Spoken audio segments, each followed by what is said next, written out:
ಗಳ ಪ್ರವಚನ ಮಾಲೆಯನ್ನು ದಿವಂಗತ ಡಾಕ್ಟರ್ ಡಿ ಸುಂದರರಾವ್, ಕೃಪಾ ಹೋಮಿಯೋಪತಿ ಫಾರ್ಮಸಿ ಸ್ಥಾಪಕರು, ಪ್ರಸಿದ್ಧ ವೈದ್ಯರು, ಅವರ ಹೆಸರಿನಲ್ಲಿ ಅವರ ಪರಿವಾರದವರು ಏರ್ಪಡಿಸಿರುವ ದತ್ತಿ ಆಶ್ರಯದಲ್ಲಿ ಈ ಪ್ರವಚನ ಮಾಲೆ ನಡೆದಿದೆ. ಅವರ ಪರಿವಾರದವರಿಗೆಲ್ಲ ಸಕಲ ಶ್ರೇಯಸ್ಸು ಆಗಲಿ ಅಂತ ಹಾರೈಸ್ತೇನೆ. ವೇದಗಳ ಸೂಕ್ತಗಳಿಂದ ಆರಂಭಿಸಿ ಮಹಾಭಾರತ, ಪುರಾಣಗಳಲ್ಲಿ, ಆಚಾರ್ಯರ ರಚನೆಗಳಲ್ಲಿ ಬಂದಿರುವ ಹಲವಾರು ವೈಶಿಷ್ಟ್ಯಪೂರ್ಣ ದೇವೀಪರ ಸ್ತುತಿಗಳ ಪರಿಚಯವನ್ನು ಹಿರಿಯರಾದ ವಿದ್ವಾನ್ ಅನಂತ ಶರ್ಮಾ ಭುವನಗಿರಿಯವರು ಮಾಡಿಕೊಟ್ಟಿದ್ದಾರೆ. ಇವತ್ತು ಅವಲೋಕನ ಮುಂದುವರಿಯೋದಿದೆ. ಸ್ತುತಿ ಯಾವ ದೇವತೆ ಹೆಸರಿನಲ್ಲಿ ಇದ್ದರೂ ಸರ್ವದೇವ ನಮಸ್ಕಾರ ಕೇಶವಂ ಪ್ರತಿ ಗಚ್ಚತಿ ಅನ್ನುವ ಹಾಗೆ ಎಲ್ಲವೂ ವಿಶ್ವಾತ್ಮಕ್ಕೆ ಸಲ್ಲುತ್ತೆ ಅಂತ ಪಂಡಿತರು ಸ್ಫುಟಪಡಿಸಿದ್ದಾರೆ. ನಮ್ಮ ಅಂತರಂಗವನ್ನು ಭಗವತ್ ಸಂಕಲ್ಪಕ್ಕೆ ಹೊಂದಿಸೋದ್ರಿಂದ ಮಾತ್ರ ಶಾಂತಿ ಲಭ್ಯ ಅನ್ನೋದು ತಾತ್ಪರ್ಯ. ಅದಕ್ಕೆ ಒಂದು ಸುಲಭ ಮಾರ್ಗ ಅಂದರೆ ಶ್ರದ್ಧಾಪೂರ್ವಕವಾದ ಜಪ, ಧ್ಯಾನ, ಸ್ತುತಿ. 4 ಪ್ರಸಿದ್ಧ ಹಾಗೂ ವಿರಳ ದೇವಿ ಸ್ತುತಿಗಳ ತಾತ್ವಿಕ ಹಿನ್ನೆಲೆಯನ್ನು ಹಾಗೂ ಕಾವ್ಯ ಸ್ವಾರಸ್ಯಗಳನ್ನು ಪಂಡಿತರು ವಿವರಿಸಿದ್ದಾರೆ. ಅವರಿಗೆ ತಮ್ಮೆಲ್ಲರ ಪರವಾಗಿ ಕೃತಜ್ಞತೆಯನ್ನು ಸಲ್ಲಿಸ್ತಾ ಇದ್ದೇನೆ. ಡಾಕ್ಟರ್ ಸುಂದರರಾವ್ ಅವರ ಪರಿವಾರದ ಪರವಾಗಿ ಅವರ ಸಹಕಾರಿಗಳಾಗಿದ್ದು ಮತ್ತು ಈಗಲೂ ಅವರ ಹೋಮಿಯೋಪತಿ ಫಾರ್ಮಸಿಯನ್ನು ನಡೆಸ್ಕೊಂಡು ಬರ್ತಾ ಇರೋವಂಥ ಶ್ರೀಮಾನ್ ವೆಂಕಟೇಶ್ ಅವರು ದಯವಿಟ್ಟು ವೇದಿಕೆಗೆ ಬಂದು ಉಪನ್ಯಾಸಕರಿಗೆ ಗೌರವ ಅರ್ಪಣೆ ಮಾಡಬೇಕು ಅಂತ ಪ್ರಾರ್ಥನೆ ಮಾಡ್ತೀನಿ. ಜಾಗ್ರದ್ಬೋಧ ಸುಧಾಮಯೂಖ ನಿಚಯೈರಾಪ್ಲಾವ್ಯ ಸರ್ವಾದಿಶಃ ಯಸ್ಯಾಃ ಕಾಪಿ ಕಲಾ ಕಲಂಕರಹಿತಾ ಷಟ್ಚಕ್ರ ಮಾತನ್ವತಿ ದೈನ್ಯಧ್ವಾಂತ ವಿದಾರಣೈಕ ಚತುರಾ ವಾಚಂ ಪರಾಂ ತನ್ವತಿ ಸಾ ನಿತ್ಯಾ ಭುವನೇಶ್ವರೀ ವಿಹರತಾಂ ಹಂಸೀವ ಮನ್ಮಾನಸೆ.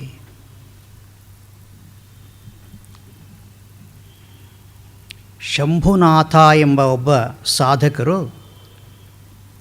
ಅನೇಕ ತಿಂಗಳ ಕಾಲ ಕಠಿಣ ವ್ರತವನ್ನು ಕೈಗೊಂಡು ಆಹಾರದಲ್ಲಿ, ವಿಹಾರದಲ್ಲಿ ನಿಯಮವನ್ನು ಮಾಡಿ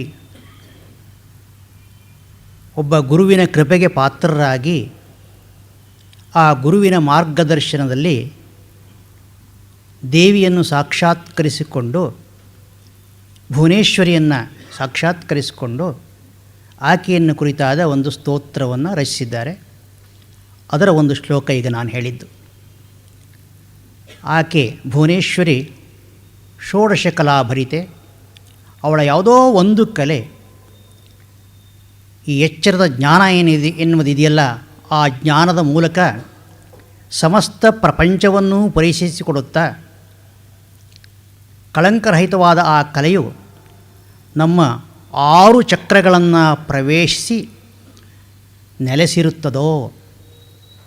ಯೋಗಶಾಸ್ತ್ರದಲ್ಲಿ ಪ್ರಸಿದ್ಧವಾದ ಷಟ್ಚಕ್ರಗಳು, ಆ ಚಕ್ರಗಳನ್ನೆಲ್ಲ ಪ್ರವೇಶಿಸಿ ನೆಲೆಸಿರುತ್ತದೋ. ಯಾವಳು ದೈನ್ಯಧ್ವಾಂತ ವಿದಾರಣೈಕ ಚತುರ, ದೈನ್ಯವೆಂಬ ಅಂದರೆ ಬಡತನವೆಂಬ ಕತ್ತಲೆಯನ್ನು ಹೋಗಲಾಡಿಸುವುದರಲ್ಲಿ ಚತುರಳೋ. ಇಲ್ಲಿ ಬಡತನ ಎಂದರೆ ಹಣದ ಬಡತನ ಅಲ್ಲ, ಗುಣದ ಬಡತನ, ವಿದ್ಯೆಯಲ್ಲಿ ಬಡತನ, ತಪಸ್ಸಿನಲ್ಲಿ ಬಡತನ, ಸಾಧನೆಯಲ್ಲಿ ಬಡತನ. ಇಂಥ ಯಾವುದೇ ಬಡತನವಿದ್ದರೂ, ದೈನ್ಯವಿದ್ದರೂ ಆ ದೈನ್ಯವನ್ನು ನಿವಾರಿಸುವುದರಲ್ಲಿ ಸಮರ್ಥಳೋ. ಅಂತಹ ಭುವನೇಶ್ವರಿಯು ಮಾನಸ ಸರೋವರದಲ್ಲಿ ಹಂಸವು ನೆಲೆಸುವಂತೆ ನಮ್ಮ ಮನಸ್ಸಿನಲ್ಲಿ ನೆಲೆಸಿ ವಾಚಂ ಪರಾಂ ತನ್ವತಿ, ನಮ್ಮ ಮಾತನ್ನು, ಪರಾವಾಕ್ಕನ್ನು ಪ್ರಕಟಗೊಳಿಸಲಿ, ಪ್ರಚುರಗೊಳಿಸಲಿ. ನಮ್ಮ ಮಾತಿಗೆ ಮೂಲ ಪರಾ, ಆಮೇಲೆ ಪಶ್ಯಂತಿ, ಮಧ್ಯಮ ಮತ್ತು 4ನೇದು ವೈಖರಿ ಅಂತ ಪ್ರಸಿದ್ಧ. ಆ ವೈಖರಿ ಮಾತು ನಾವು ಆಡೋದು, ತುಟಿಯಿಂದ ಹೊರಬೀಳುವ ಮಾತು ವೈಖರಿ. ಅದು ನಾಭಿಕಮಲದಲ್ಲಿ ಹುಟ್ಟುವಾಗ ಅದು ಪರ ಆಗಿರುತ್ತದೆ. ಆ ಪರಾ ವಾಕ್ ಅನ್ನೋದು ವೈಖರಿಯಾಗಿ ಆಗುವಂತೆ, ಅಂದರೆ ನಮ್ಮ ಬಾಯಿಂದ ಒಳ್ಳೆಯ ಮಾತು ಬರುವಂತೆ ಮಾಡಲಿ ಅಂತ ಅವರು ಭುವನೇಶ್ವರಿಯನ್ನು ಪ್ರಾರ್ಥಿಸಿದ್ದಾರೆ, ಒಬ್ಬ ಸಾಧಕರು. ಈ ಪ್ರಾರ್ಥನೆಯೊಂದಿಗೆ ನಾವು ಇವತ್ತಿನ ವಿಷಯವನ್ನು ಪ್ರಾರಂಭಿಸೋಣ. ಇಂದು ನಾನು ಕೇವಲ 2-3 ಸ್ತೋತ್ರಗಳಿಂದ ಮಾತ್ರ ಆಯ್ದುಕೊಂಡಂತಹ ಶ್ಲೋಕಗಳನ್ನು ಉದಾಹರಿಸ್ತಾ ಇದ್ದೇನೆ.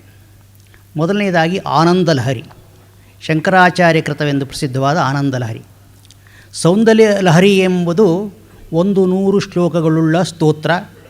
ಆ 100 ಶ್ಲೋಕಗಳುಳ್ಳ ಸ್ತೋತ್ರದಲ್ಲಿ ಮೊದಲಿನ 41 ಶ್ಲೋಕಗಳಿಗೆ ಸೌಂದರ್ಯ ಆನಂದಲಹರಿ ಎನ್ನುವುದೊಂದು ಹೆಸರು ಇದೆ. ಆ ಆನಂದಲಹರಿ ಬೇರೆ. ಇನ್ನೊಂದು ಆನಂದಲಹರಿ ಎಂದೇ ಪ್ರಸಿದ್ಧವಾದ ಒಂದು 15-20 ಶ್ಲೋಕಗಳ ಸ್ತೋತ್ರ ಇದೆ. ಆ ಆನಂದಲಹರಿಯಿಂದ ನಾನು 1-2-3 ಶ್ಲೋಕಗಳನ್ನು ಉದಾಹರಿಸ್ತಾ ಇದ್ದೇನೆ. ಅಲ್ಲಿ ಹೀಗೆ ಹೇಳ್ತಾರೆ ಆಚಾರ್ಯರು, ಜಗನ್ಮಾತೆ ಒಂದು ಚಿದಾನಂದಲತಿಕಾ.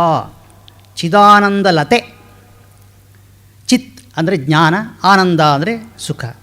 ಆ ಚಿತ್ ಮತ್ತು ಆನಂದದ ಒಂದು ಲತೆ, ಬಳ್ಳಿ ಇದ್ದ ಹಾಗೆ ಜಗನ್ಮಾತೆ. ಜಗನ್ಮಾತೆ ಅಂದರೆ ಪಾರ್ವತಿ. ಇಲ್ಲಿ ನಾನು ಯಾಕೆ ಈ ಜಗನ್ಮಾತೆ ಅಂದರೆ ಪಾರ್ವತಿಯನ್ನೇ ಕುರಿತು ಕೆಲವರು ಕವಿಗಳು ಹೇಳ್ತಾರೆ ಅನ್ನೋದಕ್ಕೆ ನಿನ್ನೆ ಹೇಳಿದ್ದೇನೆ. ಯದ್ಯಪಿ ಜಗನ್ಮಾತೆ ಎಂದರೆ ಲಕ್ಷ್ಮಿಯನ್ನು ಕುರಿತು ಹೇಳ್ಬೋದು, ಸರಸ್ವತಿಯನ್ನು ಕುರಿತು ಹೇಳ್ಬೋದು, ಆದರೆ ವಿಶೇಷವಾಗಿ ಪಾರ್ವತಿಯನ್ನೇ ಕುರಿತು ಹೇಳಿದ್ದು ಯಾಕೆ ಅಂದರೆ ಆ ಪಾರ್ವತಿ ಪರಮೇಶ್ವರರ ಬಾಂಧವ್ಯ ಆ ಜಗನ್ಮಾತೆಗೂ ಪರಬ್ರಹ್ಮಕ್ಕೂ ಇರುವ ಬಾಂಧವ್ಯಕ್ಕೆ ಅತ್ಯಂತ ಸಾದೃಶ್ಯವಾದುದು. ಅದಕ್ಕಾಗಿ ಎಲ್ಲೆಲ್ಲಿ ಜಗನ್ಮಾತೆಯ ಸ್ತೋತ್ರವನ್ನು ಮಾಡ್ತಾರೋ ಅಲ್ಲೆಲ್ಲ ಒಮ್ಮೊಮ್ಮೆ ಪಾರ್ವತಿ, ಉಮಾ ಅಂತ ಹೇಳ್ತಾರೆ. ಇಲ್ಲೂ ಕೂಡ ಹಾಗೆ ಆಚಾರ್ಯರು ಜಗನ್ಮಾತೆಯನ್ನು ಸ್ತುತಿಸುವಾಗ ಪಾರ್ವತಿಯನ್ನೇ, ಪುರಾಣ ಪ್ರಸಿದ್ಧವಾದ ಪಾರ್ವತಿಯನ್ನು ಇಟ್ಟುಕೊಂಡು ಸ್ತುತಿಸ್ತಾರೆ. ಈ ಜಗನ್ಮಾತೆ ಎಂಬ ಚಿದಾನಂದ ಲತೆ, ಬಳ್ಳಿ ಇದೆಯಲ್ಲ, ಬಳ್ಳಿ ಸಾಮಾನ್ಯವಾಗಿ ಬೆಟ್ಟದಲ್ಲಿ ಹುಟ್ಟುವುದು. ಇದು ಕೂಡ ಬೆಟ್ಟದಲ್ಲಿ ಹುಟ್ಟಿದೆ. ಯಾವ ಬೆಟ್ಟ ಅಂದರೆ ಹಿಮಾದ್ರೇ ಸಂಭೂತ, ಹಿಮಾಲಯದ ಬೆಟ್ಟದಲ್ಲಿ ಹುಟ್ಟಿದ್ದು ಈ ಬಳ್ಳಿ. ಸುಲಲಿತ ಕರೈಹಿ ಪಲ್ಲವಯುತ, ಬಳ್ಳಿ ಅಂದಮೇಲೆ ಅದಕ್ಕೆ ಚಿಗುರಿರಬೇಡವೆ. ಪಾರ್ವತೀ ದೇವಿಯನ್ನು ನೀವು ಬಳ್ಳಿ ಅಂತ ಕರೆದರೆ ಆ ಚಿಗುರು ಯಾವುದು ಎಂದರೆ ಸುಲಲಿತ ಕರೈಹಿ, ಆಕೆಯ ಕೋಮಲವಾದ ಕೈಗಳೇ ಪಲ್ಲವ, ಚಿಗುರುಗಳು. ಸುಪುಷ್ಪ ಮುಕ್ತಾಭಿ, ಆಕೆಯು ಧರಿಸಿದಂತಹ ಮುತ್ತಿನ ಹಾರ ಇದೆಯಲ್ಲ, ಆ ಹಾರದಲ್ಲಿರುವ ಮುತ್ತುಗಳೇ ಬಳ್ಳಿಯಲ್ಲಿ ಬಿಟ್ಟ ಹೂಗಳು. ಭ್ರಮರ ಕಲಿತಾಲ ಆಲಕ ಭರೈಹಿ, ಹೂಗಳು ಇದ್ದ ಮೇಲೆ ದುಂಬಿಗಳು ಬರಬೇಕು. ಇಲ್ಲಿ ದುಂಬಿ ಯಾವುದು ಎಂದರೆ ಆಕೆಯ ಮುಂಗುರುಳೇ ದುಂಬಿ. ಭ್ರಮರ ಕಲಿತಾಚ ಅಲಕ ಭರೈಹಿ ಕೃತಸ್ಥಾನುಸ್ಥಾನ, ಆಕೆಯ ಸ್ಥಾನ ಯಾವುದು? ಬಳ್ಳಿ ಅಂದಮೇಲೆ ಯಾವುದಾದ್ರೂ ಒಂದು ಮರಕ್ಕೆ ಸುತ್ತಕೊಳ್ಬೇಕಲ್ಲ, ಅಂದರೆ ಸ್ಥಾಣು ಶಿವ, ಶಿವನಿಗೆ ಸ್ಥಾಣು ಅಂತ ಹೆಸರು. ಸ್ಥಾಣು ಎಂದರೆ ಸ್ಥಿರವಾದವನು ಎಂದರ್ಥ. ಅವನಿಗೆ ಚಲನೆ ಇಲ್ಲ, ಸ್ಥಿರ, ಎಂದೆಂದಿಗೂ ಸ್ಥಿರ. ಆದರೆ ಸ್ಥಾಣು ಅನ್ನೋ ಶಬ್ದಕ್ಕೆ ಇನ್ನೂ ಒಂದು ಅರ್ಥ ಇದೆ, ಮೋಟು ಮರ ಅಂತ. ಈ ಬಳ್ಳಿ ಈ ಮೋಟು ಮರವನ್ನು ಆಶ್ರಯಿಸಿದೆ.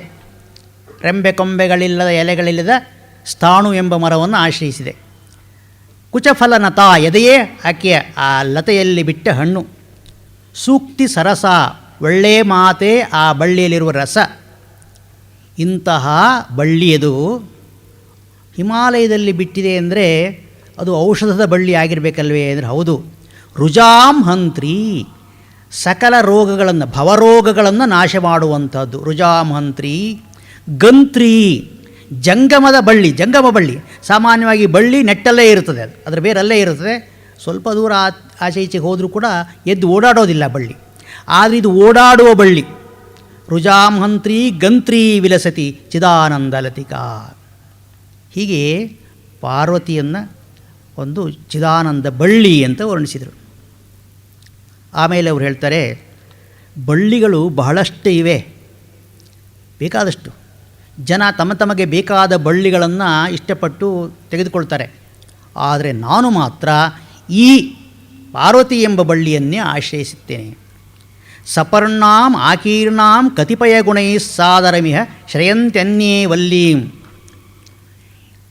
ಎಲ್ಲ ಬಳ್ಳಿಗಳು ಸಪರ್ಣ, ಸಪರ್ಣ ಅಂದರೆ ಎಲೆಗಳಿಂದ ಕೂಡಿದ ಬಳ್ಳಿ. ಬಳ್ಳಿ ಅಂದರೆ ಎಲೆಗಳಿರ್ತವೆ.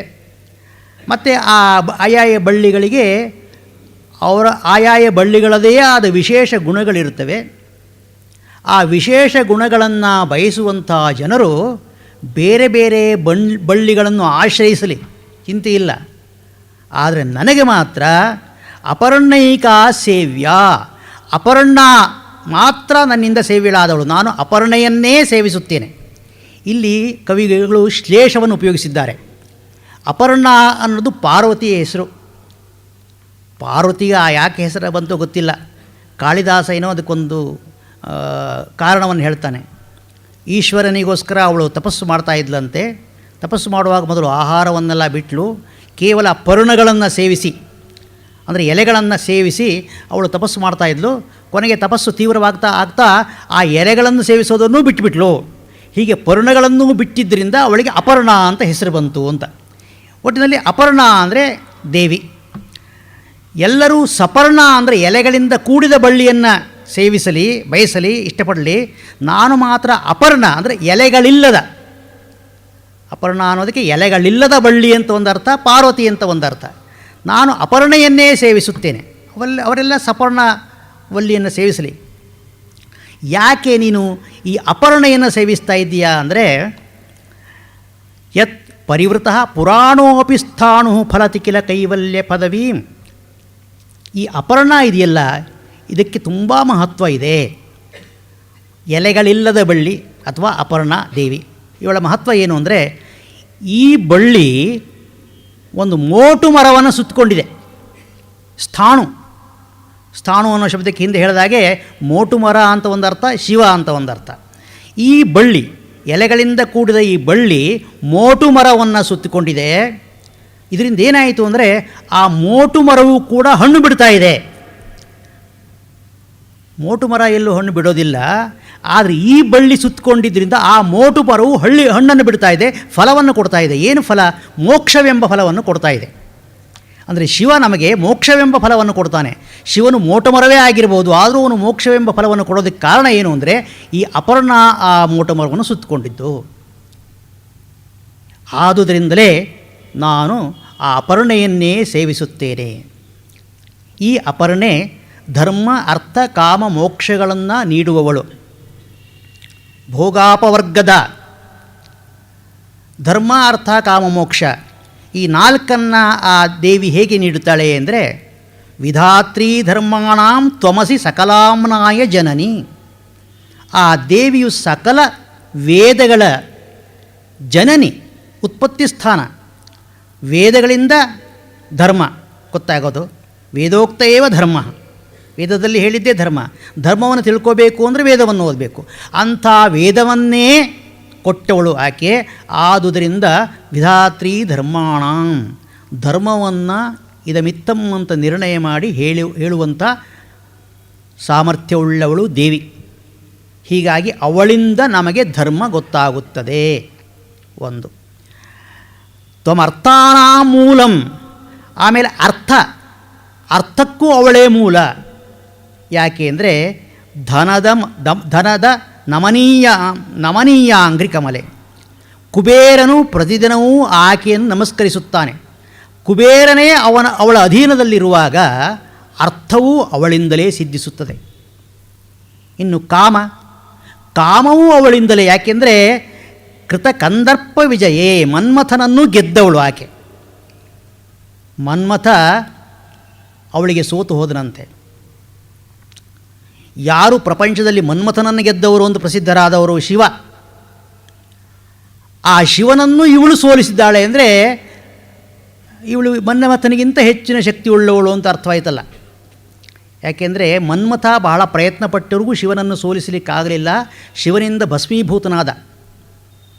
ಒಬ್ಬ ಕವಿ ಚಮತ್ಕಾರವಾಗಿ ಹೇಳ್ತಾನೆ, ಶಿವಾಕ್ಷಿಯು ಮನ್ಮಥನನ್ನು ಸುಟ್ಟಿತು, ಕಾಮಾಕ್ಷಿಯು ಶಿವನನ್ನು ಗೆದ್ದಳು ಅಂತ. ಶಿವಾಕ್ಷಿ ಕಾಮನನ್ನು ಸುಟ್ಟರೆ ಕಾಮಾಕ್ಷಿ ಶಿವನನ್ನು ಗೆದ್ದಳು. ಈ ಕಾಮಾಕ್ಷಿ ಈಕೆ ಈ ಕಾಮನನ್ನೇ ಗೆದ್ದಂಥ ಈಶ್ವರನನ್ನು ಇವಳು ಗೆದ್ದಿದ್ದರಿಂದ ಇವಳು ಕಾಮನಿಗೂ ಹೆಚ್ಚಿನವಳು. ಆಮೇಲೆ ಧರ್ಮ ಅರ್ಥ ಕಾಮವಾಯಿತು, ಮೋಕ್ಷ. ಸತಾ ಮುಕ್ತೇರ್ ಬೀಜಂ, ಸಜ್ಜನರ ಮುಕ್ತಿಗೆ ಇವಳೇ ಕಾರಣ. ಯಾಕೆಂದರೆ ಮುಕ್ತಿ ಅಂದ್ರೇನು? ಪರಬ್ರಹ್ಮನೊಡನೆ ಐಕ್ಯವನ್ನು ಹೊಂದೋದು. ಇವಳು ಪರಬ್ರಹ್ಮ ಮಹಿಷಿ, ಪರಬ್ರಹ್ಮನ ಅರ್ಧಾಂಗಿ. ಪರಬ್ರಹ್ಮನೊಡನೆ ಐಕ್ಯವನ್ನು ಹೊಂದೋದು ಅಂದರೂ ಒಂದೇ, ದೇವಿಯೊಡನೆ ಐಕ್ಯವನ್ನು ಹೊಂದೋದು ಅಂದರೂ ಒಂದೇ. ಹೀಗಾಗಿ ಧರ್ಮ ಅರ್ಥ ಕಾಮ ಮೋಕ್ಷಗಳು ಇವಳು ಕೊಟ್ಟರೆ ನಮಗೆ ಉಂಟು ಎಂದು ಆಚಾರ್ಯರು ಈ ಆನಂದ ಲಹರಿಯಲ್ಲಿ ದೇವಿಯನ್ನು ಸ್ತೋತ್ರ ಮಾಡಿದರು. ಈಗ ನಾವು ಪ್ರಸಿದ್ಧ ಸ್ತೋತ್ರ ರಾಜ ಎಂದು ಕರೆಸಿಕೊಂಡಂತಹ ಸೌಂದರ್ಯ ಲಹರಿಗೆ ಬರೋಣ. ಈ ಸೌಂದರ್ಯ ಲಹರಿ ತಮಗೆ ಈಗಾಗಲೇ ಅದರ ವಿಷಯ ಭಾಳಷ್ಟು ಗೊತ್ತಿದೆ. ಅತ್ಯಂತ ಶ್ರೇಷ್ಠ ಸ್ತೋತ್ರ ಎಂದು ಪರಿಗಣಿಸಲ್ಪಟ್ಟಿದೆ. ಇದಕ್ಕೆ ಇರುವಷ್ಟು ವ್ಯಾಖ್ಯಾನಗಳು ಇನ್ಯಾವ ಸ್ತೋತ್ರಕ್ಕೂ ಇಲ್ಲ. ಸುಮಾರು 35ಕ್ಕೂ ಹೆಚ್ಚಿನ ವ್ಯಾಖ್ಯಾನಗಳು ಈ ಸ್ತೋತ್ರಕ್ಕಿವೆ. ಇದರಿಂದ ಏನು ಗೊತ್ತಾಗುತ್ತದೆ ಅಂದರೆ, ಅನೇಕ ಜನ ವಿದ್ವಾಂಸರಿಗೆ ಇದು ತುಂಬ ಉತ್ತಮ ಸ್ತೋತ್ರವಾಗಿ ಕಂಡಿದೆ. ಅನೇಕ ಜನ ವಿದ್ವಾಂಸರನ್ನು ಇದು ಆಕರ್ಷಿಸಿದೆ. ವಿದ್ವಾಂಸರು ಇದನ್ನು ಮೆಚ್ಚಿದ್ದಾರೆ ಅಂದರೆ ಇದರಲ್ಲಿ ಏನೋ ವೈಶಿಷ್ಟ್ಯ ಇದೆ ಅಂತ ಅರ್ಥ. ಇದು ಆಚಾರ್ಯರ ಕೃತಿ ಅಂತ ಪ್ರಸಿದ್ಧವಾಗಿದೆ. ಇಲ್ಲಿ ಅವರು ಜಗನ್ಮಾತೆಯನ್ನು 100 ಶ್ಲೋಕಗಳಿಂದ ಸ್ತುತಿಸಿದ್ದಾರೆ. ಇದಕ್ಕೆ ಹೆಸರು ಸೌಂದರ್ಯ ಲಹರಿ ಅಂತ. ಯಾಕೆ ಸೌಂದರ್ಯ ಲಹರಿ ಅಂತ ಹೆಸರಿಟ್ಟು ಅಂದರೆ, ಸೌಂದರ್ಯ ಅಂದರೆ ಆನಂದವೇ. ಪರಬ್ರಹ್ಮ ಸತು ಚಿತು ಆನಂದ ಸ್ವರೂಪಿ. ಆ ಪರಬ್ರಹ್ಮನ ಆನಂದ ಸ್ವರೂಪವನ್ನು ಮಾತ್ರ ಇಲ್ಲಿ ಎತ್ತಿಕೊಂಡು ಅವರು ವರ್ಣಿಸ್ತಾರೆ. ಈ ಸತು ಚಿತು ಆನಂದ ಸ್ವರೂಪದಲ್ಲಿ ನಮಗೆ ಪರಬ್ರಹ್ಮನ ಸತ್ಸ್ವರೂಪ ಚಿತ್ಸ್ವರೂಪ ಎರಡೂ ಅನುಭವಕ್ಕೆ ಬರುತ್ತದಂತೆ. ನಮ್ಮಿಂದ ಮರೆಯಾದದ್ದು ಅಂದರೆ ಕೇವಲ ಆನಂದ ಸ್ವರೂಪ. ಅಂದರೆ ನಾವು ಸದ್ರೂಪರು, ನಾವು ಚಿದ್ರೂಪರು ಅನ್ನೋದು ನಮ್ಮ ಅನುಭವದಲ್ಲಿ ಉಂಟು. ಆದರೆ ನಾವು ಆನಂದ ರೂಪರು ಅನ್ನೋದಿಲ್ಲ. ಅದೊಂದು ನಮಗೆ ತಿಳಿದರೆ ನಾವು ಮುಕ್ತರೇ ಆಗ್ತೇವೆ. ಹೀಗಾಗಿ ನಮ್ಮಿಂದ ಮರೆಯಾದ ಆ ಪರಬ್ರಹ್ಮದ ಅಥವಾ ಆತ್ಮದ, ಯಾಕೆಂದರೆ ಅದ್ವೈತ ಸಿದ್ಧಾಂತದಲ್ಲಿ ಆತ್ಮವೇ ಬ್ರಹ್ಮ, ಆ ಆತ್ಮದ ಆನಂದ ಸ್ವರೂಪವನ್ನೇ ಇವರು ವರ್ಣಿಸ್ತಾರೆ, ಸ್ತುತಿಸ್ತಾರೆ. ಆ ಆನಂದ ಸ್ವರೂಪವೇ ದೇವಿ. ನಾನು ಹಿಂದೆ ಹೇಳಿದಾಗೆ ದೇವಿಗೂ ಪರಬ್ರಹ್ಮಕ್ಕೂ ಯಾವುದೇ ವ್ಯತ್ಯಾಸ ಇಲ್ಲ. ಒಂದನ್ನು ನಾವು ವಸ್ತು ಅನ್ನೋ ಭಾವನೆಯಿಂದ ಹೇಳಿದರೆ ಮತ್ತೊಂದು ಅದರ ಶಕ್ತಿ ಅಂತ ಹೇಳ್ತೇವೆ. ಹಾಗಾಗಿ ಇಲ್ಲಿ ಶಕ್ತಿಯ ಮೂಲಕ ಪರಬ್ರಹ್ಮದ ಆರಾಧನೆ ಸ್ತೋತ್ರ ಸೌಂದರ್ಯ ಲಹರಿಯಲ್ಲಿ ಉಂಟು. ಮತ್ತು ಸೌಂದರ್ಯ ಎಂದರೇನು? ಯಾವುದು ನಮ್ಮ ಸಾತ್ವಿಕವಾದ ಆನಂದವನ್ನು ಹೆಚ್ಚಿಸುತ್ತದೋ ಅದೇ ಸುಂದರವಾದ ವಸ್ತು, ಅದೇ ಸೌಂದರ್ಯ. ಆ ಸೌಂದರ್ಯದಿಂದ ಕೂಡಿದ್ದು ಜಗನ್ಮಾತೆ, ಕೂಡಿದವಳು. ಅವಳನ್ನು ಹೀಗೆ ವರ್ಣಿಸ್ತಾರೆ. ಅದರಲ್ಲಿ ಮೊದಲನೇ ಶ್ಲೋಕದಲ್ಲೇ ಹೀಗಿದೆ: ಶಿವಶಕ್ತ್ಯಾಯುಕ್ತೋ ಯದಿ ಭವತಿ ಶಕ್ತಃ ಪ್ರಭವಿತುಂ ನಚೇದೇವಂ ದೇವಃ ನ ಖಲು ಕುಶಲ ಸ್ಪಂದಿತುಮಪಿ ಅತಸ್ತ್ವಾಂ ಆರಾಧ್ಯಾಂ ಹರಿಹರ ವಿರಿಂಚಾದಿಭಿರಪಿ ಪ್ರಣಂತುಂ ಸ್ತೋತುಂ ವಾ ಕಥಂ ಅಕೃತಪುಣ್ಯ ಪ್ರಭವತಿ. ಈ ಸೌಂದರ್ಯ ಲಹರಿಯನ್ನು ಕೇವಲ ಸ್ತೋತ್ರ ಎಂದು ಪರಿಗಣಿಸದೆ ಮಂತ್ರ ಎಂದು ಪರಿಗಣಿಸ್ತಾರೆ ಸಾಧಕರು ಮತ್ತು ಶ್ರದ್ಧಾಳುಗಳು. ಏನು ಮಂತ್ರ ಅಂದರೆ, ಯಾವುದರ ಪಾರಾಯಣದಿಂದ ಜಪಮಾತ್ರದಿಂದ ನಮ್ಮ ಇಷ್ಟಾರ್ಥಗಳು ನೆರವೇರುತ್ತವೋ ಅದು ಮಂತ್ರ. ಕಷ್ಟದಿಂದ ಕಾಪಾಡುವಂಥದ್ದು, ಇಷ್ಟವನ್ನು ನೀಡುವಂಥದ್ದು ಮಂತ್ರ.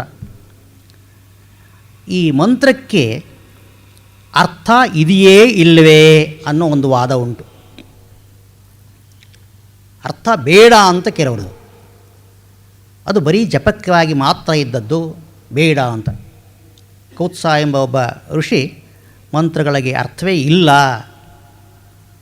ಅದು ಬರೀ ಜಪಕ್ಕಾಗಿದ್ದದ್ದು, ಅಥವಾ ಯಜ್ಞಯಾಗಾದಿಗಳಲ್ಲಿ ಮಾಡುವಂತಹ ಕಾರ್ಯವನ್ನು ಸ್ಮರಿಸಿಕೊಳ್ಳುವುದಕ್ಕೋಸ್ಕರ, ಸ್ಮರಣೆಗೆ ತಂದುಕೊಳ್ಳುವುದಕ್ಕೋಸ್ಕರ ಇದ್ದದ್ದು ಅಂತ ಏನೋ ಒಂದು ವಿವರಣೆ ಕೊಡ್ತಾನೆ. ಅದನ್ನು ಅನೇಕರು, ಬಹಳ ಜನ ಒಪ್ಪೋದಿಲ್ಲ.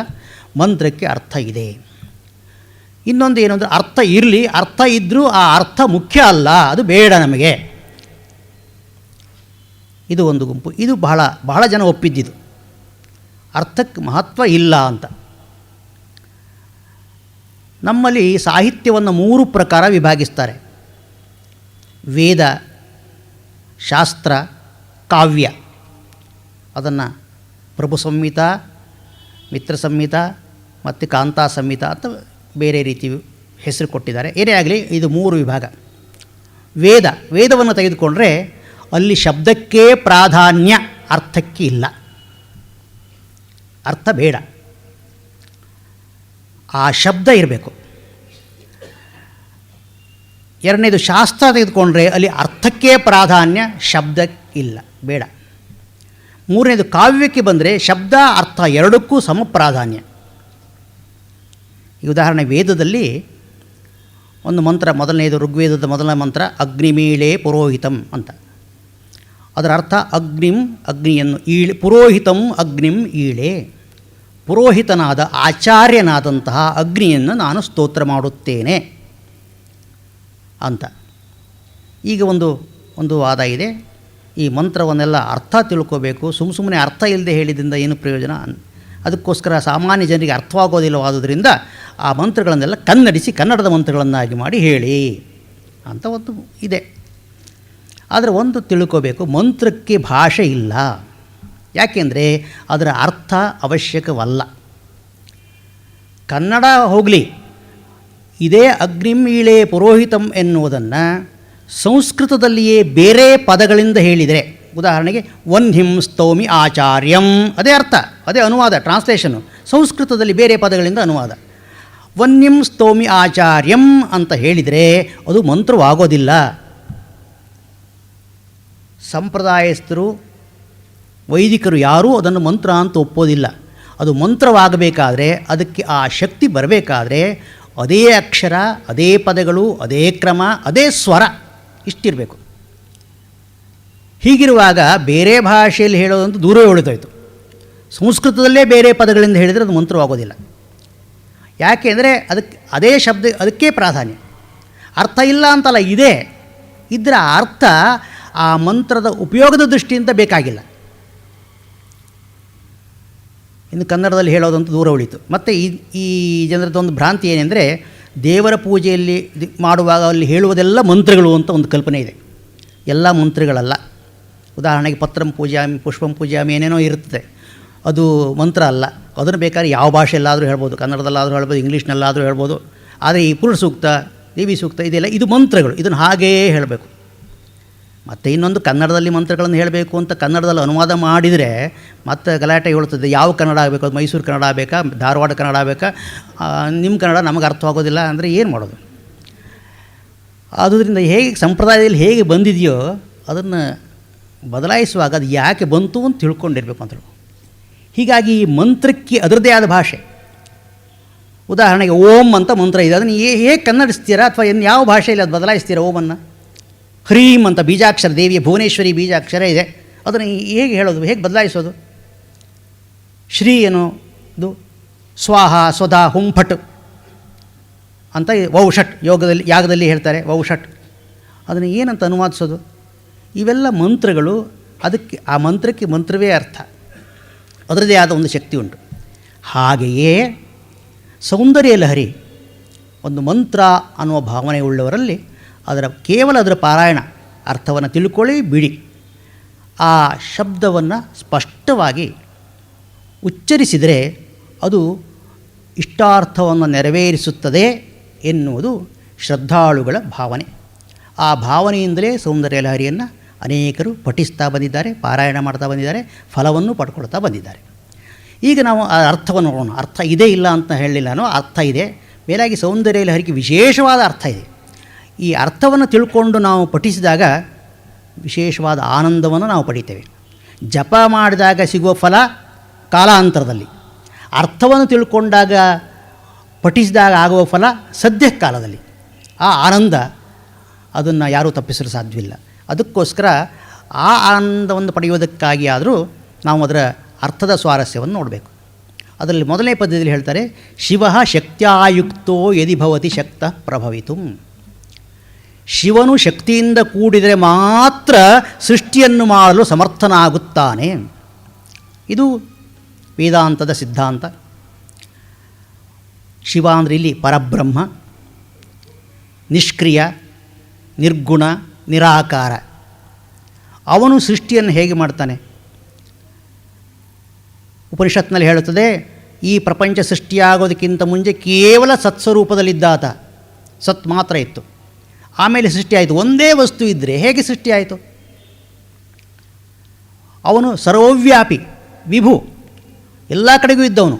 ಎಲ್ಲ ಕಡೆಗೂ ಇದ್ದಂತಹ ವ್ಯಕ್ತಿ ಸೃಷ್ಟಿ ಮಾಡದ, ತನ್ನಲ್ಲೇ ತಾನು ಪ್ರಪಂಚವನ್ನು ತೋರಿಸಿಕೊಂಡ ಅಂದರೂ ಕೂಡ ಅವನಲ್ಲಿ ಸ್ವಲ್ಪವಾದರೂ ಚಲನೆ ಉಂಟಾಗಬೇಕು.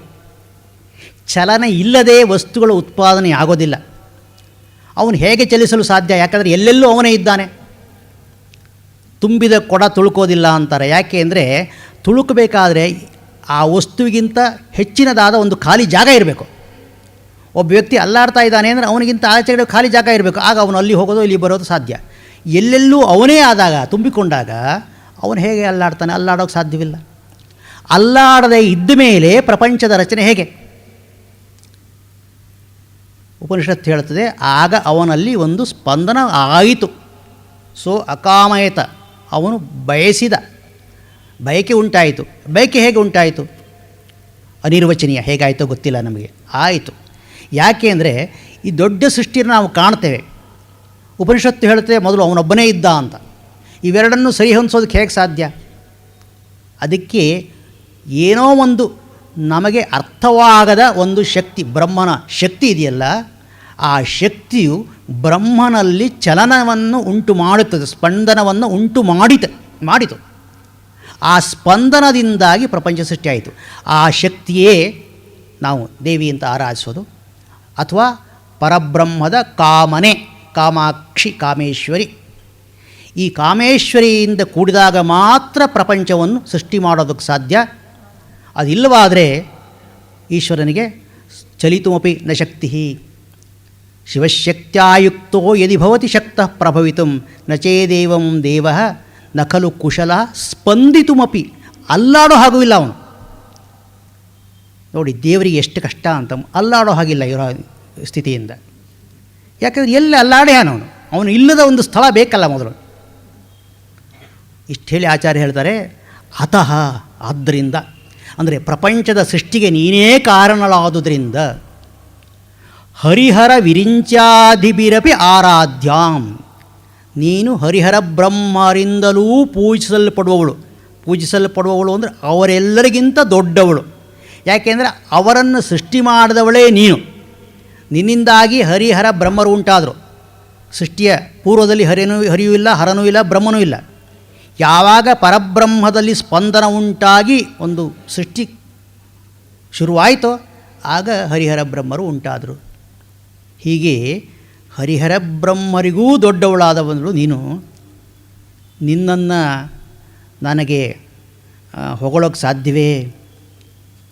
ಪ್ರಣಂತುಂ ಸ್ತೋತುಂ ವಾ, ನಿನಗೆ ನಮಸ್ಕಾರ ಮಾಡೋಣ ಅಂದರೆ ಹೇಗೆ ಸಾಧ್ಯ? ನಮಗೆ ನಮಸ್ಕಾರ ಮಾಡಬೇಕಾದ್ರೆ ಯಾರಿಗೆ ನಾವು ನಮಸ್ಕಾರ ಮಾಡ್ತೇವೋ ಅವರು ನಮ್ಮ ಎದುರಿಗೆ ಇರಬೇಕು, ನಾವು ಅವರಿಂದ ಸ್ವಲ್ಪ ದೂರದಲ್ಲಿರಬೇಕು. ಆಗ ಮಾತ್ರ ನಮಸ್ಕಾರ ಮಾಡೋಕ್ಕೆ ಸಾಧ್ಯ. ನೀನು ಹಾಗಲ್ಲ, ಎಲ್ಲ ಕಡೆ ವ್ಯಾಪಿಸಿಕೊಂಡವಳು, ನಿನ್ನಲ್ಲೇ ನನ್ನನ್ನು ಇಟ್ಕೊಂಡವಳು, ನನ್ನಲ್ಲೇ ನೀನು ಇದ್ದವಳು. ಅದು ಹೇಗಿದೆ ಅಂದರೆ ಈ ಬಯಲು ಆಲಯದೊಳಗು ಆಲಯವು ಬಯಲೊಳಗು ಅಂತ, ಅಂತಹ ದೇವಿಯಾದ ನಿನ್ನನ್ನು ನಮಸ್ಕಾರ ಮಾಡೋಕ್ಕೆ ಸಾಧ್ಯವಿಲ್ಲ. ಹೋಗಲಿ, 4 ಒಳ್ಳೆಯ ಮಾತನ್ನಾಡೋಣ. ಜಗನ್ಮಾತೆಯಲ್ವೇ, ಸರ್ವಗುಣ ಸಂಪನ್ನೆ. ಒಬ್ಬ ಕವಿ, ಶ್ರೀಹರ್ಷ ಅಂತ ಒಬ್ಬ ಕವಿ ಹೇಳ್ತಾನೆ, ವಾಗ್ಜನ್ಮ ವೈಫಲ್ಯಮಸಹ್ಯ ಶಲ್ಯಂ ಗುಣಾದ್ಭುತೇ ವಸ್ತುನಿ ಮೌನಿತಾ ಚೇತ್. ಅತ್ಯಂತ ಗುಣಪೂರ್ಣವಾದ ಒಂದು ವಸ್ತುವನ್ನು ಕಂಡಾಗ ನಾವು ಬಾಯಿ ಮುಚ್ಚಿಕೊಂಡಿದ್ದರೆ ಭಗವಂತನು ನಮಗೆ ನಾಲಿಗೆ ಕೊಟ್ಟದ್ದೇ ವ್ಯರ್ಥ ಅಂತ. ಒಂದು ಒಳ್ಳೆಯ ಗುಣವುಳ್ಳ ವಸ್ತುವನ್ನು ಕಂಡಾಗ ಆ ಗುಣವನ್ನು ಎತ್ತಿ ಆಡಬೇಕು ನಾವು, ಆಗ ನಮ್ಮ ನಾಲಿಗೆ ಸಾರ್ಥಕ. ಜಗನ್ಮಾತೆಯಂತಹ ಗುಣಪೂರ್ಣ ವ್ಯಕ್ತಿತ್ವವನ್ನು ಕಂಡಾಗ ಒಂದು ಒಳ್ಳೆ ಮಾತಾಡದೆ ಹೋದರೆ, ಹೊಗಳದೇ ಹೋದರೆ ನನ್ನ ನಾಲಿಗೆ ವ್ಯರ್ಥವಾಗುತ್ತದೆ ಅಂತ ತಿಳ್ಕೊಂಡು ಹೊಗಳೋಣವೇ. ಹೇಗೆ ಹೊಗಳೋದು? ಯಾಕೆಂದರೆ ನನ್ನ ನಾಲಿಗೆಗೆ, ನಮ್ಮ ಮಾತಿಗೆ ಸಿಗೋವಳೆ ಅಲ್ಲ ಆಕೆ. ಪ್ರಣಂತುಂ ಸ್ತೋತುಂ ವಾ ಕಥಮ ಅಕೃತ ಪುಣ್ಯ ಪ್ರಭವತಿ. ಇದಕ್ಕೆ ಪೂರ್ವಜನ್ಮದ ಪುಣ್ಯ ಬೇಕು. ಪುಣ್ಯ ಮಾಡದೇ ಇದ್ದವರಿಗೆ ಹೊಗಳೋಕ್ಕೂ ಆಗೋದಿಲ್ಲ, ಮೇಲೆ ನಮಸ್ಕರಿಸೋಕ್ಕೂ ಆಗೋದಿಲ್ಲ. ಇಷ್ಟೇ ಅಲ್ಲ, ಹೊಗಳಬೇಕು ಎನ್ನುವ ಯೋಚನೆ ಕೂಡ ಬರೋದಿಲ್ಲ. ಆ ಸಂಸ್ಕಾರ ಬರಬೇಕಾದರೂ ಕೂಡ ಪೂರ್ವಜನ್ಮದ ಪುಣ್ಯ ಬೇಕು. ಹೇಗೋ ನನಗೆ ನಿನ್ನನ್ನು ಹೊಗಳಬೇಕು ಅಂತ ಅನಿಸಿದೆ ಎಂದು ಆಚಾರ್ಯರು ಆಕೆಯ ಸ್ತೋತ್ರವನ್ನು ಪ್ರಾರಂಭಿಸ್ತಾರೆ. ಹೀಗೆ ಹೇಳ್ಕೊಂಡಾಗಲೇ ಹೇಳ್ತಾರೆ ಅವರು, ನಿನ್ನನ್ನು ಹೊಗಳೋಕ್ಕೆ ಪೂರ್ವಜನ್ಮದ ಪುಣ್ಯ ಬೇಕು, ನಮಸ್ಕರಿಸೋಕ್ಕೆ ಪುಣ್ಯ ಬೇಕು ಅಂದರೆ ನಾನು ಅಲ್ಪ ಸ್ವಲ್ಪ ಪುಣ್ಯ ಮಾಡಿದ್ದೇನೆ ಅಂತ ಅರ್ಥ. ಚೆನ್ನಾಗಿ ಹೊಗಳ್ತೇನೆ ಅಂತ ಅರ್ಥ ಅಲ್ಲ, ಹೊಗಳಬೇಕು ಎನ್ನುವ ಮನೋಭಾವದಿಂದ ನಾನು ಕೂಡಿದ್ದೇನೆ. ಇಲ್ಲಿ ಇನ್ನೂ ಅನೇಕ ಅರ್ಥಗಳಿವೆ. ನಾವು ಸೌಂದರ್ಯ ಲಹರಿಯ ಮೇಲಿನ ಅರ್ಥವನ್ನು ಮಾತ್ರ ನೋಡೋಕ್ಕೆ ಸಾಧ್ಯ. ಅದು ಈ ಶ್ರೀಚಕ್ರಾರ್ಚನೆಗೂ ಸಂಬಂಧಪಟ್ಟದ್ದು, ಶಿವಶಕ್ತಿಯರ ತತ್ವಕ್ಕೆ ಸಂಬಂಧಪಟ್ಟದ್ದು. ಶಿವತತ್ವ, ಶಕ್ತಿ ತತ್ವ ಅವೆರಡೂ ಸೇರಿದಾಗ ಈ ಪ್ರಪಂಚ ಎನ್ನುವುದನ್ನು ತಿಳಿಸಿಕೊಡ್ತಕ್ಕಂಥ ಒಂದು ಶ್ಲೋಕ. ಇದರ ವಿಶೇಷ ಅರ್ಥ ಬೇರೆ ಬೇರೆ ಇದೆ. ಅದು ತಾಂತ್ರಿಕರಿಗೆ, ಶ್ರೀಚಕ್ರ ವಿದ್ಯೆಯನ್ನು ಅಭ್ಯಾಸ ಮಾಡಿದವರಿಗೆ, ಅನುಷ್ಠಾನ ಮಾಡ್ತಾ ಇರೋವರಿಗೆ ವಿಶೇಷ ಅರ್ಥಗಳು ತೆರೆದುಕೊಳ್ತವೆ. ನಾವೀಗ ಅಷ್ಟೆಲ್ಲ ಆಳಕ್ಕೆ ಇಳಿಯದೆ ಅದರ ಮೇಲಿನ ಅರ್ಥವನ್ನೇ, ಇದೇ ಸ್ವಾರಸ್ಯಪೂರ್ಣವಾಗಿದೆ, ಅದನ್ನೇ ನಾವು ನೋಡ್ತಾ ಹೋಗ್ತಾ ಇದ್ದೀವಿ. ಎರಡನೇದು, ಇನ್ನೊಂದು ಶ್ಲೋಕ ನಾನು ತೆಗೆದುಕೊಂಡಿದ್ದು, ಅವಿದ್ಯಾನಾಮಂತಸ್ತಿಮಿರ ಮಿಹಿರದ್ವೀಪ ನಗರಿ ಜಡಾನಾಂ ಚೈತನ್ಯ ಸ್ತಬಕ ಮಕರಂದ ಶ್ರುತಿಝರಿ ದರಿದ್ರಾಣಾಂ ಚಿಂತಾಮಣಿ ಗುಣನಿಕಾ ಜನ್ಮ ಜಲಧೂ ನಿಮಗ್ನಾನಾಂ ದೌಷ್ಟ್ರಾ ಮುರರಿಪು ವರಾಹಸ್ಯ ಭವತಿ. ನೀನು ಅವಿದ್ಯಾವಂತರಿಗೆ ವಿದ್ಯೆಯನ್ನು ನೀಡುವವಳು. ಅವಿದ್ಯಾನಾಂ ಅಂತಸ್ತಿಮಿರ ಮಿಹಿರ ದ್ವೀಪನಗರಿ. ಅವಿದ್ಯಾವಂತರ ಹೃದಯದಲ್ಲಿರುವ ಒಂದು ದೊಡ್ಡ ಕತ್ತಲೆ ಇದೆಯಲ್ಲ, ಆ ಕತ್ತಲೆಯನ್ನು ಹೋಗಲಾಡಿಸ್ತಕ್ಕಂತಹ ಸೂರ್ಯೋದಯದ ತಾಣ ನೀನು. ಸೂರ್ಯೋದಯವಾದಾಗ ಕತ್ತಲೆ ನಾಶವಾಗುವ ಹಾಗೆ ನಿನ್ನ ವಿಷಯ ಅವರ ಮನಸ್ಸಿನಲ್ಲಿ ಬಂದರೆ ಅವರ ಅಜ್ಞಾನ ನಾಶವಾಗುತ್ತದೆ. ಜಡಾನಾಂ ಚೈತನ್ಯ ಸ್ತಬಕ ಮಕರಂದ ಶ್ರುತಿಝರಿ. ಇನ್ನು ಜಡರು, ಸುಮ್ಮನೆ ಕೂತ್ಕೊಳ್ಳೋರು, ಆಲಸಿಗಳು, ಏನು ಮಾಡೋಕ್ಕೆ ಇಷ್ಟ ಇಲ್ಲ, ಅವರಿಗೆ ಚೈತನ್ಯವನ್ನು ತುಂಬುವವಳು ನೀನು. ದರಿದ್ರರಿಗೆ ಚಿಂತಾಮಣಿ. ಚಿಂತಾಮಣಿ ಅಂದರೆ ದೇವಲೋಕದ ಒಂದು ಮಣಿ ಅಂತ ಪುರಾಣ ಪ್ರಸಿದ್ಧವಾಗಿದೆ. ಆ ಮಣಿಯ ಬಳಿಯಲ್ಲಿ ನಾವು ಏನು ಯೋಚನೆ ಮಾಡಿದರೂ ಸಿಗುತ್ತದೆ ಅಂತ ಒಂದು ಪೌರಾಣಿಕ ಕಲ್ಪನೆ. ನೀನು ಅವರ ಪಾಲಿಗೆ ಚಿಂತಾಮಣಿ. ಸಂಸಾರ ಸಾಗರದಲ್ಲಿ ಮುಳುಗಿದವರಿಗೆ ನೀನೇ ವರಾಹಸ್ವಾಮಿಯ ಕೊರೆದಾಡೆ. ವರಾಹಸ್ವಾಮಿ ಭೂಮಿಯನ್ನು ಸಮುದ್ರದಿಂದ ಮೇಲಕ್ಕೆತ್ತಿದವನು, ಹಾಗೆ ನೀನು ಅವರನ್ನು ಮೇಲಕ್ಕೆತ್ತೀಯ ಅಂತ ಹೇಳ್ತಾರೆ. ಭಗವದ್ಗೀತೆಯಲ್ಲಿ ಒಂದು ಶ್ಲೋಕ ಉಂಟು, ಚತುರ್ವಿಧಾ ಭಜಂತೆ ಮಾಂ ಜನಾ ಸುಕೃತಿನೋರ್ಜುನ ಆರ್ತೋ ಜಿಜ್ಞಾಸುರರ್ಥಾರ್ಥಿ ಜ್ಞಾನೀಚ ಭರತರ್ಷಭ. ಅಲ್ಲಿ ಜ್ಞಾನಿ ಒಂದು ಬಿಟ್ಬಿಟ್ರೆ ಆರ್ತಃ, ಜಿಜ್ಞಾಸು, ಅರ್ಥಾರ್ಥಿ ಆ ವಿಷಯ ಇಲ್ಲಿ ಕೊಟ್ಟಿದ್ದಾರೆ. ಜನರು ಹೀಗಿದ್ದಾರೆ, ಅವಿದ್ಯಾವಂತರು. ಅವರಿಗೆ ಏನು ಬೇಕು? ವಿದ್ಯೆ ಬೇಕು, ಜ್ಞಾನ ಬೇಕು, ಪ್ರಪಂಚವನ್ನು ಅರ್ಥ ಮಾಡಿಕೊಳ್ಬೇಕು, ತಮ್ಮನ್ನು ಅರ್ಥ ಮಾಡ್ಕೋಬೇಕು. ಅಂತಹ ಅವಿದ್ಯಾವಂತರಿಗೆ ನೀನು ಜ್ಞಾನವನ್ನು ಕೊಡುವವಳು, ಜ್ಞಾನ ಸ್ವರೂಪಿ ನೀನು. ಜ್ಞಾನವನ್ನು ಕೊಡುವವಳು ಅಂದ್ರೇನು? ಅವಳೇ ಜ್ಞಾನ ಸ್ವರೂಪಿ. ಹಾಗೆ ದರಿದ್ರರು ಅರ್ಥವನ್ನು ಬಯಸ್ತಾರೆ. ಅವರು ಪ್ರಪಂಚದಲ್ಲಿ ನಾನಾ ಜಾತಿ ಜನ ಇದ್ದಾರೆ. ನಾನಾ ಜಾತಿ ಅಂದರೆ ನಾನಾ ಇಚ್ಛೆಯುಳ್ಳವರು. ಕೆಲವರಿಗೆ ಹಣವೇ ದೊಡ್ಡದು. ಯೋ ಯಶ್ರದ್ಧಾ ಸ ಏವ ಸಹ. ಯಾರ್ಯಾರಿಗೆ ಯಾವ್ಯಾವುದರಲ್ಲಿ ಶ್ರದ್ಧೆ ಇದೆಯೋ ಅವರ ವ್ಯಕ್ತಿತ್ವ ಆ ರೀತಿಯಲ್ಲಿ ರೂಪುಗೊಳ್ಳುತ್ತದೆ. ಸಂಪತ್ತು ಬೇಕು ಅವರಿಗೆ, ಅಧಿಕಾರ ಬೇಕು. ಅಂಥವರಿಗೂ ನೀನು ಅಧಿಕಾರವನ್ನು ಕೊಡುವವಳು. ಯಾಕೆ? ಅಧಿಕಾರ ಕೆಟ್ಟದ್ದಲ್ವೇ? ಆ ಕೆಟ್ಟದ್ದನ್ನು, ಸಂಪತ್ತು ಕೆಟ್ಟದ್ದಲ್ವೇ? ಅದರಿಂದ ಹಾನಿಯೇ ಹೆಚ್ಚಲ್ವೇ? ಆ ಹಾನಿಕಾರಕವಾದ ಸಂಪತ್ತನ್ನು ತಾಯಿ ಯಾಕೆ ಕೊಡ್ತಾಳೆ ಅಂದರೆ, ಜನರು ಏನು ಬೇಡ್ತಾರೋ ಅದನ್ನು ಅವಳು ಕೊಡ್ತಾಳೆ. ತಾನಾಗಿ ನೀನು ಇಂಥದ್ದನ್ನೇ ಬೇಡು ಇಂಥದ್ದನ್ನೇ ಮಾಡು ಅಂತ ದೇವಿ ಹೇಳಿಬಿಟ್ರೆ ಪ್ರಪಂಚದಲ್ಲಿ ಈ ವೈಚಿತ್ರ್ಯವೇ ಇರ್ತಿರಲಿಲ್ಲ. ಜನರಿಗೆ ಸ್ವಾತಂತ್ರ್ಯ ಇದೆ. ನಮ್ಮಲ್ಲಿ ಒಂದು ದೊಡ್ಡ ವಿವಾದ ಉಂಟು. ಇವತ್ತಿನ ಅವನ ಮನುಷ್ಯನ ವ್ಯಕ್ತಿತ್ವಕ್ಕೆ ಪೂರ್ವಜನ್ಮ ವಿಧಿ ಕಾರಣವೋ ಅಥವಾ ಪುರುಷಕಾರ ಕಾರಣವೋ, ಪುರುಷಕಾರವೋ ದೈವವೋ ಅಂತ ಒಂದು ವಾದ ಉಂಟು, ಮೊದಲಿಂದಲೂ ಉಂಟು. ಎಲ್ಲವನ್ನೂ ದೈವದ ತಲೆ ಮೇಲೆ ಹಾಕಿಬಿಟ್ರೆ ಆಗ ಪುರುಷಕಾರಕ್ಕೇನು ಬೆಲೆ ಇಲ್ಲ. ನಾವು ಏನೂ ಮಾಡಿಕೊಳ್ಳದೆ ಸುಮ್ಮನೆ ಕೂತ್ಕೋಬೇಕಾದೀತು. ಮಧ್ಯಾಹ್ನ ಅಡುಗೆ ಮಾಡೋದೇ ಬೇಡ, ನಮ್ಮ ಹಣೆಯಲ್ಲಿ ಊಟ ಬರೆದಿದ್ದರೆ ಬಾಯಿಗೆ ಬಂದು ಬೀಳ್ತದೆ. ಅದು ಸಾಧ್ಯ ಇಲ್ಲ. ಪುರುಷಕಾರ ಬೇಕೇ ಬೇಕು. ಹಾಗಂತ ಎಷ್ಟೋ ಪುರುಷ ಪ್ರಯತ್ನ ಮಾಡಿದರೂ ಸಫಲವಾಗದೇ ಇರೋದು ಕಂಡಿದೆ. ಒಂದೇ ರೀತಿಯಾಗಿ ಇಬ್ಬರು ಪ್ರಯತ್ನ ಮಾಡ್ತಾರೆ, ಒಬ್ಬನಿಗೆ ಸಾಫಲ್ಯ ಸಿಗುತ್ತದೆ, ಮತ್ತೊಬ್ಬನಿಗೆ ಸಿಗೋದಿಲ್ಲ. ಆದುದರಿಂದ ಇಲ್ಲಿ ದೈವ ಕಾರಣವಲ್ವೇ ಅಂತ ಕೆಲವರು ವಾದ. ಅದೃಷ್ಟ. 1000 ಜನ ಲಾಟ್ರಿ ಟಿಕೆಟ್ ತೊಗೊಂಡಿರ್ತಾರೆ, ಒಬ್ಬನಿಗೆ ಮಾತ್ರ ಲಾಟ್ರಿ ಬರುತ್ತೆ, ಅದು ಅವನು ಅದೃಷ್ಟ ಅಲ್ವೇ? ಹೀಗೆ ಅದೃಷ್ಟದ ಪರವಾಗಿಯೂ ವಾದ ಇದೆ, ಪುರುಷಕಾರದ ಪರವಾಗಿಯೂ ವಾದ ಇದೆ. ಆದರೆ ವಿಚಾರವಂತರು ಎರಡನ್ನೂ ಒಪ್ಪುತ್ತಾರೆ. ಅದೃಷ್ಟ ಬೇಕು, ಆದರೆ ಪುರುಷ ಪ್ರಯತ್ನವೂ ಮುಖ್ಯ. ಭಗವಂತ ಪ್ರತಿಯೊಂದು ಹಕ್ಕಿಗೂ ಒಂದು ಕಣವನ್ನು ಸೃಷ್ಟಿ ಮಾಡಿರ್ತಾನೆ, ಆದರೆ ಅದನ್ನು ತಂದು ಹಕ್ಕಿಯ ಗೂಡಿನಲ್ಲಿ ಹಾಕೋದಿಲ್ಲ.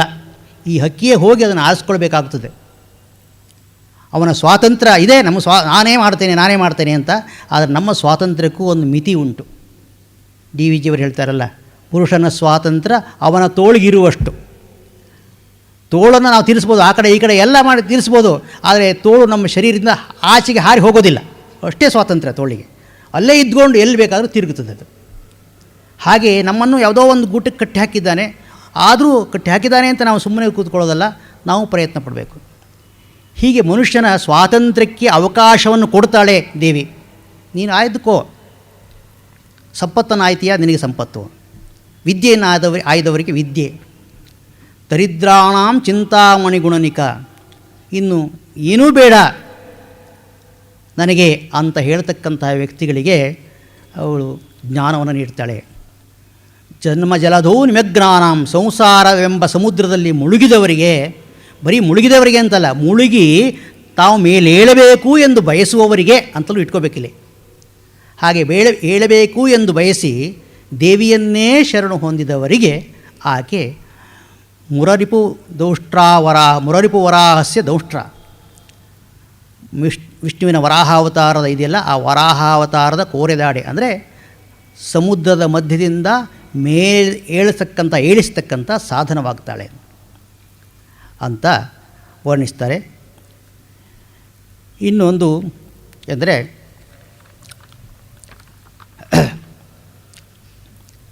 ಆ ದೇವಿಯು ಇಡೀ ಪ್ರಪಂಚ ಸ್ವರೂಪಿ, ಸರ್ವಾತ್ಮಕಳು. ದೇವಿ ಅಂದರೆ ಯಾವುದೋ ಒಂದು ಕಡೆ ಕೂತ್ಕೊಂಡಿರತಕ್ಕಂಥ ದೇವತೆ ಅಲ್ಲ. ನಮ್ಮ ಸನಾತನ ಧರ್ಮದಲ್ಲಿ ಪುರಾಣಗಳು ದೇವರ ಕಥೆಯನ್ನು ಬೇರೆ ಬೇರೆ ರೀತಿ ವರ್ಣಿಸಿವೆ. ಬ್ರಹ್ಮನು ಸತ್ಯಲೋಕದಲ್ಲಿರ್ತಾನೆ, ಈಶ್ವರ ಕೈಲಾಸದಲ್ಲಿರ್ತಾನೆ, ವಿಷ್ಣು ವೈಕುಂಠದಲ್ಲಿರ್ತಾನೆ ಅಂತ. ಆದರೆ ಇದು ಕೇವಲ ದೇವರನ್ನು ನಮಗೆ ಅರ್ಥ ಮಾಡಿಕೊಳ್ಳೋದಕ್ಕೆ ಅವರು ಕೊಟ್ಟಂಥ ಒಂದು ಕಥಾರೂಪವಾದ ವಿವರಣೆ ಅಷ್ಟೇ. ಆದರೆ ನಮ್ಮ ನಿಜವಾದ ಧರ್ಮ ಇದೆಯಲ್ಲ, ಉಪನಿಷತ್ತಿನ ಧರ್ಮ ಇದೆಯಲ್ಲ, ಅದು ಇದನ್ನು ಒಪ್ಪೋದಿಲ್ಲ. ದೇವರು ಸರ್ವಾಂತರ್ಯಾಮಿ ಅಂತಾರೆ. ಎಲ್ಲೋ ಒಂದು ಕಡೆ ದೇವರು ಕೂತ್ಕೊಂಡು ರಿಮೋಟ್ ಕಂಟ್ರೋಲ್ ಹಿಡ್ಕೊಂಡು ಪ್ರಪಂಚವನ್ನು ಆಳ್ತಾನೆ ಅನ್ನತಕ್ಕಂಥ ಧರ್ಮ ನಂಬಿಕೆ ನಮ್ಮ ಧರ್ಮದ್ದಲ್ಲ. 7 ಲೋಕದ ಆಚೆಗಿದ್ದು ಭೂಲೋಕವನ್ನು ಆಳ್ತಾನೆ ಅವನು. ದೇವರು ತನ್ನ ಲೋಕದಲ್ಲಿ ಇದ್ದಾನೆ, ಸ್ವರ್ಗದಲ್ಲಿದ್ದಾನೆ, ಭೂಮಿಯಲ್ಲಿ ಎಲ್ಲವೂ ಕ್ಷೇಮವಾಗಿದೆ ಒಂದು ಮಾತು.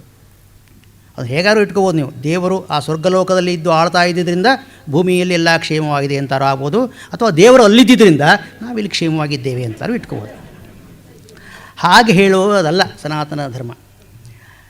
ಇಡೀ ವಿಶ್ವವೇ ಆಕೆಯ ರೂಪ. ನಾವು ನಿತ್ಯವೂ ದೇವಿಯನ್ನು ನೋಡ್ತಾ ಇದ್ದೇವೆ, ಆದರೆ ದೇವಿಯ ಈ ವಿಶ್ವದ ರೂಪವುದರಲ್ಲಿ ಆಕೆಯನ್ನು ನೋಡ್ತಾ ಇದ್ದೇವೆ ಅಷ್ಟೇ. ಅದಕ್ಕೆ ಆಚಾರ್ಯ ಬಣ್ಣಿಸ್ತಾರೆ, ಮನಸ್ತ್ವಂ ವ್ಯೋಮಸ್ತ್ವಂ ಮರುದಸಿ ಮರುತ್ಸಾರ ತಿರಸಿ ತ್ವಮಾಪಃ ತ್ವಂ ಭೂಮಿ ತ್ವಯಿ ಪರಿಣತಾಯಾಂ ನಹಿ ಪರಂ ತ್ವಮೇವ ಸ್ವಾತ್ಮಾನಂ ಪರಿಣಮಯಿತುಂ ವಿಶ್ವ ಉಪುಷ ಚಿದಾನಂದಾಕಾರಂ ಶಿವಯುವತಿ ಭಾವೇನ ಬಿಭೃಷೆ. ನೀನು ಮನಸ್ಸು ನೀನೇ, ಆಕಾಶವೂ ನೀನೇ, ವಾಯು, ಅಗ್ನಿ, ಭೂಮಿ ಎಲ್ಲವೂ ನೀನೇ. ನೀನು ಈ ವಿಶ್ವಾಕಾರದಲ್ಲಿ ಪರಿಣಾಮಗೊಂಡ ಮೇಲೆ, ಬದಲಾವಣೆಗೊಂಡ ಮೇಲೆ ಮತ್ತಿನ್ನೇನು ಉಳಿಯೋದಿಲ್ಲ. ನೀನೇ ನಿನ್ನನ್ನು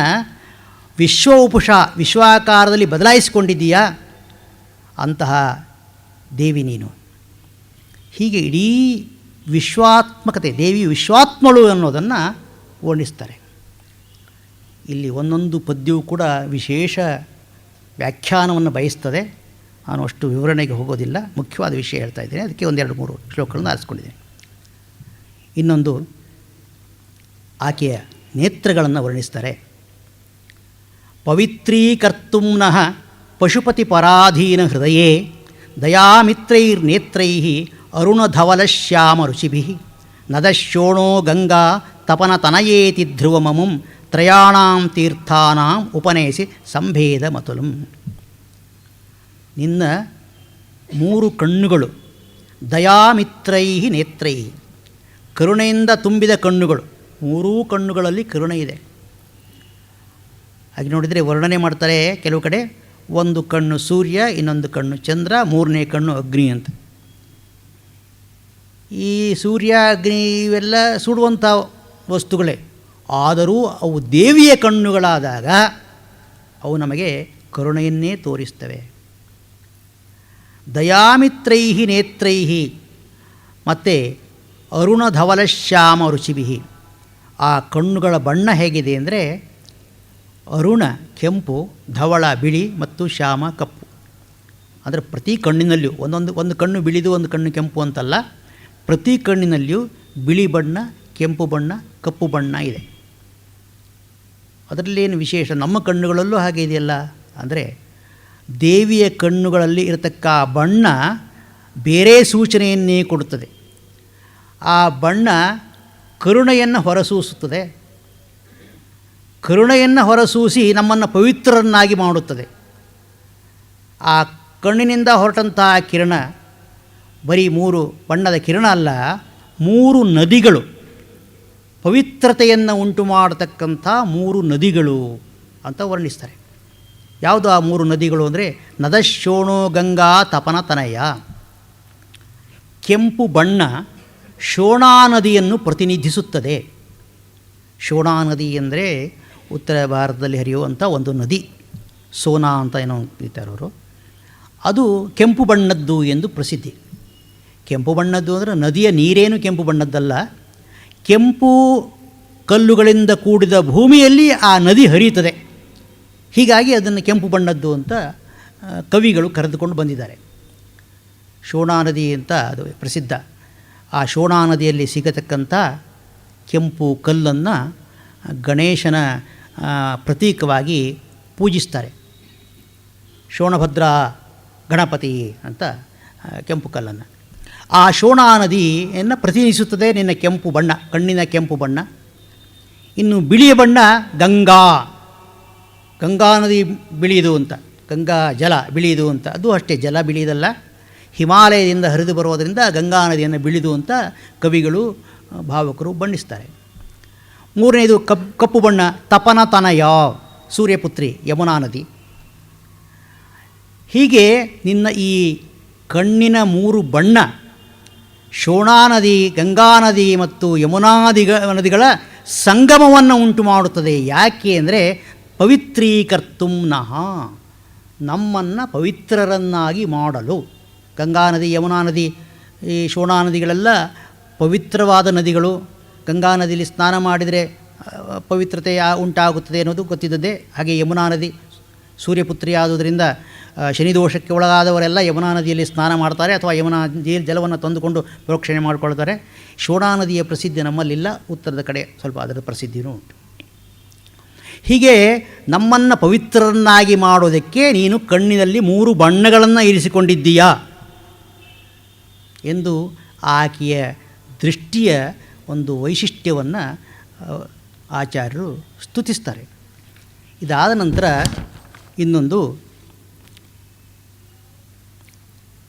ತನೋತು ಕ್ಷೇಮಂನಃ ತವ ವದನ ಸೌಂದರ್ಯ ಲಹರಿ ಪರೀವಾಹಸ್ರೋತ ಸರಣಿರಿವ ಸೀಮಂತ ಸರಣಿ ವಹಂತಿ ಸಿಂಧೂರಂ ಪ್ರಬಲ ಕಬರೀಭಾರತಿಮಿರ ದ್ವಿಷಾಂ ಬೃಂದೈ ಬಂದೀಕೃತಿಮಿವ ನವೀನಾರ್ಕ ಕಿರಣಂ.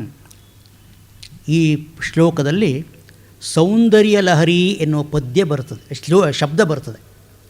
ಈ ಶಬ್ದದ ಒಂದು ವಿಶೇಷತೆ ಅಂದರೆ ಈ ಸ್ತೋತ್ರಕ್ಕೆ ಸೌಂದರ್ಯ ಲಹರಿ ಅಂತ ಹೆಸರು ಬಂದಿದೆ. ಇದರಲ್ಲಿ ಆಚಾರ್ಯರು ದೇವಿಯ ಬೈತಲೆಯನ್ನು ವರ್ಣಿಸ್ತಾರೆ. ಹಾಗೆ ವರ್ಣಿಸುವಾಗ ಎರಡು ರೀತಿಯಾಗಿ ಅದನ್ನು ವರ್ಣಿಸ್ತಾರೆ. ಇಲ್ಲೊಂದು ವಿಶೇಷವಾದಂಥ ಅಲಂಕಾರ, ಇದನ್ನು ಅಲಂಕಾರಿಕರು ಎತ್ಕೊಂಡು ವಿಮರ್ಶೆ ಮಾಡ್ತಾರೆ ಅಲಂಕಾರದ ದೃಷ್ಟಿಯಿಂದ. ಅಲ್ಲಿ ಹೀಗಿದೆ, ದೇವಿಯ ತಲೆ ಬೈತಲೆ ಇದೆಯಲ್ಲ, ಅದು ನಮಗೆ ಕ್ಷೇಮವನ್ನು ಉಂಟು ಮಾಡಲಿ, ಆ ಬೈತಲೆಯು ನಮಗೆ ಕ್ಷೇಮವನ್ನು ಉಂಟು ಮಾಡಲಿ. ಹೇಗಿದೆ ಇದು ಅಂದರೆ ವದನ ಸೌಂದರ್ಯ ಲಹರಿ ಪರಿವಾಹ ಸ್ರೋತ ಸರಣಿರಿವ. ದೇವಿಯ ಮುಖ ಸೌಂದರ್ಯದಿಂದ ತುಂಬಿದೆ. ಸೌಂದರ್ಯದಿಂದ ತುಂಬಿದ ಒಂದು ಸರೋವರ ಅಂತ ಇಟ್ಕೊಳ್ಳೋಣ ದೇವಿಯ ಮುಖವನ್ನು. ಸರೋವರದಲ್ಲಿ ನೀರು ತುಂಬಿದಾಗ ಏನಾಗುತ್ತದೆ, ಅದನ್ನು ಒಂದು ಕಾಲುವೆ ಮೂಲಕ ಹೊರಗೆ ಬಿಡ್ತಾರೆ. ಹಾಗೆ ದೇವಿಯ ಮುಖದಲ್ಲಿ ಸೌಂದರ್ಯ ತುಂಬಿ ತುಳುಕಾಡ್ತಾ ಇದ್ದಿದ್ದರಿಂದ ಆ ಬೈತಲೆ, ದೇವಿಯ ತಲೆ ಮೇಲಿರೋ ಬೈತಲೆ ಇದೆಯಲ್ಲ, ಅದು ಸೌಂದರ್ಯದ ಒಂದು ಕಾಲುವೆ. ಮುಖದಲ್ಲಿ ತುಂಬಿ ಹೆಚ್ಚಾದ ಸೌಂದರ್ಯ ಆ ಕಾಲುವೆ ಮೂಲಕ ಹರಿತಾ ಇದೆ. ಅಂತಹ ಬೈತಲೆ ನಮ್ಮನ್ನು ಕಾಪಾಡಲಿ. ಅವರ ಕಲ್ಪನೆ ಹೀಗಿದೆ, ಮುಖವೇ ಒಂದು ಸೌಂದರ್ಯದ ಸರೋವರ, ಬೈತಲೆಯೇ ಒಂದು ಕಾಲುವೆ. ಇದರಿಂದ ಸೌಂದರ್ಯ ಹೆಚ್ಚಾಗಿ ತುಂಬಿ ತುಳುಕ್ತಾ ಇದೆ ಅನ್ನೋದು ಒಂದು ಸೂಚನೆ. ಅಂತಹ ಬೈತಲೆ ನಮ್ಮನ್ನು ಕಾಪಾಡಲಿ. ಇಷ್ಟೇ ಅಲ್ಲ, ಇನ್ನೊಂದು ರೀತಿಯಲ್ಲಿ ಅದನ್ನು ಹೇಳ್ತಾರೆ ಕಲ್ಪನೆ. ವಹಂತಿ ಸಿಂಧೂರಂ ಪ್ರಬಲ ಕಬರೀಭಾರತಿಮಿರ ದ್ವಿಷಾಂ ಬೃಂದೈರ್ ಬಂದೀಕೃತಮಿವ ನವೀನಾರ್ಕ ಕಿರಣಂ. ಆ ಬೈತಲೆ ಉದ್ದಕ್ಕೂ ಕುಂಕುಮ ಹಚ್ಚಿಕೊಂಡಿದ್ದಾಳೆ,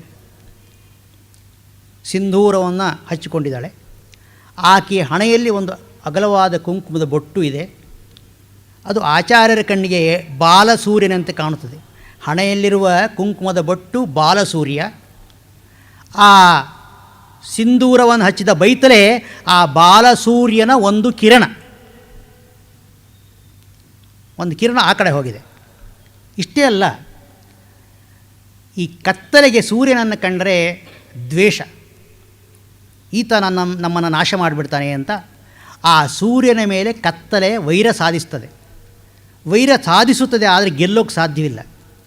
ಅದಕ್ಕೆ ಕತ್ತಲೆ ಏನು ಮಾಡುತ್ತಂತೆ ಅಂದರೆ, ಇಡೀ ಸೂರ್ಯನನ್ನು ನಾವು ಗೆಲ್ಲಲಾರೆವು, ಅವನ ಒಂದು ಕಿರಣ ಎಲ್ಲಾದರೂ ಸಿಕ್ಕಿಬಿಟ್ರೆ ಅದನ್ನು ಮುತ್ಕೊಂಡು ನಾವು ಅದನ್ನು ಗೆದ್ದು ಬಿಡೋಣ ಅಂತ ಹೊರಟಿವಿ ಏನೋ ಎಂಬಂತೆ ತೋರ್ತಾ ಇದೆ ಈ ಬೈತಲೆಯನ್ನು ನೋಡಿದರೆ. ಬೈತಲೆ ಒಂದೇ ಒಂದು ಕಿರಣ, ಆಚೆ ಈಚೆಗಿರತಕ್ಕಂಥ ಕೂದಲಿನ ರಾಶಿ ಇದೆಯಲ್ಲ, ಅದು ಕತ್ತಲೆ. ಎರಡೂ ಕಡೆಯಿಂದ ಕತ್ತಲೆ ಬಂದು ಆ ಬೈತಲೆಯನ್ನು ಸೆರೆ ಹಿಡಿದು ಬಿಟ್ಟಿವೆ. ಯಾಕೆ ಅಂದರೆ ಅದು ಸೂರ್ಯನ ಕಿರಣ ಬೈತಲೆ. ಸೂರ್ಯ ಯಾರು? ಹಣೆಯಲ್ಲಿರುವ ಬೊಟ್ಟು. ಬೈತಲೆಯೇ ಸೂರ್ಯನ ಕಿರಣ. ಈ ಬೈತಲೆಯಲ್ಲಿ ಕುಂಕುಮವನ್ನು ಹಚ್ಚಿಕೊಳ್ಳುವ ಒಂದು ಪದ್ಧತಿ ಉತ್ತರದ ಕಡೆ ವಿಶೇಷವಾಗಿದೆ. ಸ್ತ್ರೀಯರು ಬೈತಲೆಗೆ ಕುಂಕುಮ ಹಚ್ಕೋತಾರೆ. ವಾಸ್ತವವಾಗಿ ಅವರಿಗೆ ಬೈತಲೆಗೆ ಕುಂಕುಮ ಹಚ್ಚಿಕೊಳ್ಳೋದೇ ಮಾಂಗಲ್ಯದ ಚಿಹ್ನೆ. ಹಣೆಗೆ ಕುಂಕುಮ ಇದ್ದರೂ ಇರ್ಬೋದು, ಇಲ್ಲದೇ ಇದ್ದರೂ ಇರ್ಬೋದು. ವಿವಾಹ ಕಾಲದಲ್ಲಿ ಪತಿಯೇ ಮೊದಲು ಮಾಂಗ್ಭರ್ಣ ಅಂತ ಅವ್ರು ಹೇಳ್ತಾರೆ, ಮಾಂಗ್ಭರ್ಣ. ಅದಕ್ಕೆ ಯಾಕೆ ಅಲ್ಲಿ ಹಣೆಗೆ ಕುಂಕುಮ ಹಚ್ಕೋತಾರೆ, ಈ ಕ್ರಮದ ಉದ್ದೇಶ ಏನು ಅನ್ನೋದಕ್ಕೆ ಕಂಚಿಯ ಪರಮಾಚಾರ್ಯರು ಒಂದು ಕಡೆ ಬರೀತಾರೆ. ಅದು ಮೂಲ ಎಲ್ಲಿದೆ ಗೊತ್ತಿಲ್ಲ, ಹೇಳ್ತಾರೆ. ನಾವು ಲಕ್ಷ್ಮೀ ಪೂಜೆ ಮಾಡ್ತೇವೆ. ಪೂಜೆ ಮಾಡುವಾಗ ಕಲಶ ಇಟ್ಕೊಂಡು ಪೂಜೆ ಮಾಡ್ತೇವೆ, ವಿಗ್ರಹ ಇಟ್ಕೊಂಡು ಪೂಜೆ ಮಾಡ್ತೇವೆ, ಅಥವಾ ಒಂದು ಪಟ ಇಟ್ಕೊಂಡು ಪೂಜೆ ಮಾಡ್ತೇವೆ. ಆದರೆ ಕಲಶದಲ್ಲಿ ಆಗಲಿ ವಿಗ್ರಹದಲ್ಲಿ ಆಗಲಿ ಪಟದಲ್ಲಿ ಲಕ್ಷ್ಮಿ ಇರೋದಿಲ್ಲ. ಅದಕ್ಕೆ ಏನು ಮಾಡ್ತಾರೆ, ಪೂಜೆ ಮಾಡೋದು ಮುಂಚೆ ಲಕ್ಷ್ಮಿಯ ಆವಾಹನೆ ಮಾಡ್ತಾರೆ. ಅಲ್ಲಿ ಆವಾಹನೆ ಮಾಡಿಕೊಂಡು ಲಕ್ಷ್ಮೀ ಪೂಜೆ ಮಾಡಿ ಆಮೇಲೆ ವಿಸರ್ಜನೆ ಮಾಡಿಬಿಡ್ತಾರೆ. ಅದಕ್ಕೆ ಹಿಂದೂ ಲಕ್ಷ್ಮಿ ಇರೋದಿಲ್ಲ ಮೂರ್ತಿಯಲ್ಲಿ, ಮುಂದೂ ಲಕ್ಷ್ಮಿ ಇರೋದಿಲ್ಲ. ಆದರೆ ಲಕ್ಷ್ಮಿಯು ಸದಾ ವಾಸ ಮಾಡುವ ಕೆಲವು ವಸ್ತುಗಳಿವೆಯಂತೆ. ಅಲ್ಲಿ ಲಕ್ಷ್ಮಿಯ ಸದಾವಾಸ, ಅದಕ್ಕೆ ಆವಾಹನೆ ಬೇಕಾಗಿಲ್ಲ. ಉದಾಹರಣೆಗೆ ಕಮಲದ ಹೂವಿನಲ್ಲಿ ಲಕ್ಷ್ಮಿಗೆ ಸದಾವಾಸ. ನಾವು ಲಕ್ಷ್ಮೀ ಪೂಜೆ ಮಾಡಬೇಕಾದ್ರೆ ಕಮಲದ ಹೂವನ್ನು ತಂದಿಟ್ಕೊಂಡು ಅದಕ್ಕೆ ಪೂಜೆ ಮಾಡ್ಬೋದು, ಅಲ್ಲಿ ಆವಾಹನೆ ಬೇಡ, ಯಾಕೆಂದರೆ ಅಲ್ಲಿರೋದೇ ಲಕ್ಷ್ಮಿ ಅಂತ. ಅದೇ ರೀತಿ ಬಿಲ್ವಪತ್ರೆ ಹಿಂಭಾಗ, ಬಿಲ್ವಪತ್ರೆ ಶಿವನಿಗೆ ಪ್ರಿಯವಾದದ್ದು, ಆದರೆ ಅದರ ಹಿಂಭಾಗ ಇದೆಯಲ್ಲ ಅದು ಲಕ್ಷ್ಮಿಯ ವಾಸಸ್ಥಾನ. ಆನೆಯ ಮುಂಭಾಗ ಕಪೋಲ ಅಂತೇವಲ್ಲ, ಗಂಡಸ್ಥಲ, ಅಲ್ಲಿ ಲಕ್ಷ್ಮೀ ಸದಾವಾಸ. ಗಜಗಮನೆ, ಗಜವಾಹನೆ, ಆಕೆ ಸದಾ ಆನೆಯ ಗಂಡಸ್ಥಳದಲ್ಲಿ ವಾಸ ಮಾಡುವವಳು. ಹೀಗಾಗಿ ಆನೆಯ ಮುಖ ಪೂಜೆ ಮಾಡಿದರೆ ಲಕ್ಷ್ಮೀ ಪೂಜೆ ಮಾಡಿದಾಗೆ. ಆಮೇಲೆ ಹಸುವಿನ ಹಿಂಭಾಗ ಬಾಲದ ಬುಡ, ಅಲ್ಲಿ ಸದಾ ಲಕ್ಷ್ಮೀ ವಾಸ. ಈಗಲೂ ಕೂಡ ಕೆಲವು ಸಂಪ್ರದಾಯಸ್ಥ ಹಿರಿಯರು ಹಸುವನ್ನು ಕಂಡಾಗ ಅದರ ಬಾಲದ ಬುಡ ಮುಟ್ಟಿ ನಮಸ್ಕಾರ ಮಾಡೋ ಒಂದು ಪದ್ಧತಿ ಉಂಟು. ಯಾಕಿದೆ ಅಂತ ಅವ್ರಿಗೆ ಗೊತ್ತಿಲ್ಲ, ಆದರೆ ಮೂಲ ಇದು. ಅಲ್ಲಿ ಸದಾ ಲಕ್ಷ್ಮಿಯ ವಾಸ ಮಾಡ್ತಾಳೆ. ಆಮೇಲೆ ಕೊನೆಯದು ಅಂದರೆ ಸ್ತ್ರೀಯರ ಬೈತಲೆಯ ತುದಿ, ಅದು ಲಕ್ಷ್ಮಿಯ ಸದಾ ಲಕ್ಷ್ಮೀ ವಾಸ ಮಾಡುವ ಸ್ಥಳ. ಅದಕ್ಕೆ ಅಲ್ಲಿ ಕುಂಕುಮ ಹಚ್ಚೋದು ಅಂದರೆ ದಿನ ಲಕ್ಷ್ಮಿಯನ್ನು ಪೂಜೆ ಮಾಡಿದ ಹಾಗೆ ಒಂದು ಪದ್ಧತಿ ಬಂತು ಎಂದು ಕಂಚಿಯ ಪರಮಾಚಾರ್ಯರು ಒಂದು ಕಡೆ ಬರೀತಾರೆ. ಈ ದೇವಿ ಅದೇ ರೀತಿ ಬೈತಲೆಯನ್ನು ಕುಂಕುಮದಿಂದ ಅಲಂಕರಿಸಿದ್ದಾಳೆ. ಅದು ಆಚಾರ್ಯರ ಕಣ್ಣಿಗೆ ಹಣೆಯಲ್ಲಿರುವ ಬಾಲಸೂರ್ಯನ ಒಂದು ಕಿರಣ, ಕತ್ತಲೆಯ ರಾಶಿಯಿಂದ ಬಂಧಿಸಲ್ಪಟ್ಟಂಥ ಕಿರಣ ಅಂತ ತೋರ್ತಾ ಇದೆ. ಅಂಥ ಕಿರಣ ನಮಗೆ ಕ್ಷೇಮವನ್ನು ಉಂಟು ಮಾಡಲಿ ಅಂತ. ಇನ್ನೊಂದು ಪದ್ಯ, ದೃಶಾ ದ್ರಾಘೀಯಸ್ಯ ದರ ದಲಿತ ನೀಲೋತ್ಪಲ ರುಚ ದವೀಯಾಂಸಂ ದೀನಂ ಸ್ನಪಯ ಕೃಪಯಾ ಮಾಮಪಿ ಶಿವೆ ಅನೇನಾಯಂ ಧನ್ಯೋ ಭವತಿ ನಚತೆ ಹಾನಿರ್ಯತ ವನೇವಾ ಹರ್ಮ್ಯೇವ ಸಮಕರ ನಿಪಾತೋ ಹಿಮಕರಃ. ತಾಯಿ, ನಿನ್ನ ಆ ನಿಡಿದಾದ ನೋಟದಿಂದ, ದ್ರಾಘೀಯಸ್ಯ ದೃಶ, ದೀರ್ಘ ದೃಷ್ಟಿಯಿಂದ ನನ್ನನ್ನು ನೋಡು. ಆ ದೃಷ್ಟಿಯನ್ನು ಹೇಳ್ತಾರೆ ದರದಲಿತ ನೀಲೋತ್ಪಲ ರುಚ. ನಿನ್ನ ದೃಷ್ಟಿ ಅಥವಾ ನಿನ್ನ ಕಣ್ಣು ಹೇಗಿದೆ ಅಂದರೆ ಅರೆ ಬಿರಿದ ನೀಲಕಮಲದಂತೆ. ಸಾಮಾನ್ಯವಾಗಿ ಕಣ್ಣಿಗೆ ನೀಲಕಮಲವನ್ನು ಹೋಲಿಸ್ತಾರೆ. ಕಮಲ ಕಪ್ಪು ಇರುತ್ತದೆ, ಕೆಂಪು ಇರುತ್ತದೆ, ಬಿಳಿದು ಇರುತ್ತದೆ. ಕೆಂಪು ಕಮಲ ನೀಲಕಮಲವನ್ನು ಕಣ್ಣಿಗೆ ಹೋಲಿಸೋದಿಲ್ಲ, ನೀಲಕಮಲವನ್ನು ಹೋಲಿಸ್ತಾರೆ. ಅದು ಎಂಥದ್ದು, ಅರೆ ಬಿರಿದದ್ದು. ಯಾಕೆಂದರೆ ಆ ಕಮಲ ಮೊಗ್ಗಾಗಿದ್ದರೆ ಇವಳು ಕಣ್ಣು ಮುಚ್ಕೊಂಡ ಹಾಗೆ, ಏನೂ ಪ್ರಯೋಜನ ಇಲ್ಲ. ಸಂಪೂರ್ಣ ಅರಳಿದ್ದರೆ ಆ ಕಣ್ಣಿನಲ್ಲಿ ಈ ಕರುಣೆ ಎಲ್ಲ, ಕೋಪವೇ ಕಂಡು ಬಂದೀತು. ಆದುದರಿಂದ ಅರೆಬಿರಿದ ಕಮಲ, ಅರೆಬಿರಿದ ಕಮಲದಂತಹ ಕಾಂತಿಯುಳ್ಳ ನಿನ್ನ ಕಣ್ಣಿನಿಂದ ದೂರದಲ್ಲಿರುವಂಥ ನನ್ನನ್ನು ಸ್ನಾನ ಮಾಡಿಸು, ತೋಯಿಸು. ನಿನ್ನ ದೃಷ್ಟಿಯಿಂದ ನನ್ನನ್ನು ತೋಯಿಸು. ದವೀಯಾಂಸಂ ದೀನಂ, ನಾನು ದೀನ, ಬಡವ, ನಾನು ದೂರದಲ್ಲಿದ್ದೇನಲ್ಲ, ನನ್ನನ್ನು ನೀನು ತೋಯಿಸು. ದೂರದಲ್ಲಿ ಅಂದರೆ ಏನು ಅರ್ಥ ಇದಕ್ಕೆ? ದೇವಿಯನ್ನು ಸರ್ವವ್ಯಾಪಿನಿ ಅಂತ ನಾವು ಕರಿತೇವೆ, ಎಲ್ಲ ಕಡೆಗೂ ದೇವಿ ಇದ್ದಾಳೆ ಅಂತ. ಅಂಥ ದೇವಿಯಿಂದ ದೂರದಲ್ಲಿರೋದು ಅಂದರೆ ಏನರ್ಥ? ದೂರದಲ್ಲಿರೋಕ್ಕೆ ಸಾಧ್ಯವೇ ಅಂದರೆ, ಇಲ್ಲಿ ದೂರ ಅಂದರೆ ದೈಹಿಕ ದೂರ ಅಲ್ಲ, ಮಾನಸಿಕವಾಗಿ ದೂರ ಅಂತ ಅರ್ಥ. ಯಾರು ದೇವಿಯನ್ನು ಧ್ಯಾನ ಮಾಡ್ತಾ ಇಲ್ವೋ ಅವರು ದೇವಿಯಿಂದ ಮಾನಸಿಕವಾಗಿ ದೂರ ಇದ್ದಾರೆ. ದೇವಿಯ ವಿಚಾರವನ್ನೇ ಯಾರು ಮಾಡ್ತಾ ಇಲ್ವೋ ಅವರು ದೇವಿಯಿಂದ ದೂರ ಇರುವವರು. Nearer to the church, further to the god ಅಂತ. ದೇವಸ್ಥಾನಕ್ಕೆ ಹತ್ತಿರ, ದೇವರಿಂದ ದೂರ. ಹಾಗೆ ದೂರದಲ್ಲಿರುವವನು ನಾನು. ಅಂಥ ನನ್ನನ್ನು ನೀನು ನಿನ್ನ ದೃಷ್ಟಿಯಿಂದ ತೋಯಿಸು. ಅನೇನಾಯಂ ಧನ್ಯೋ ಭವತಿ ನಚತೆ ಹಾನಿರ್ಯತ.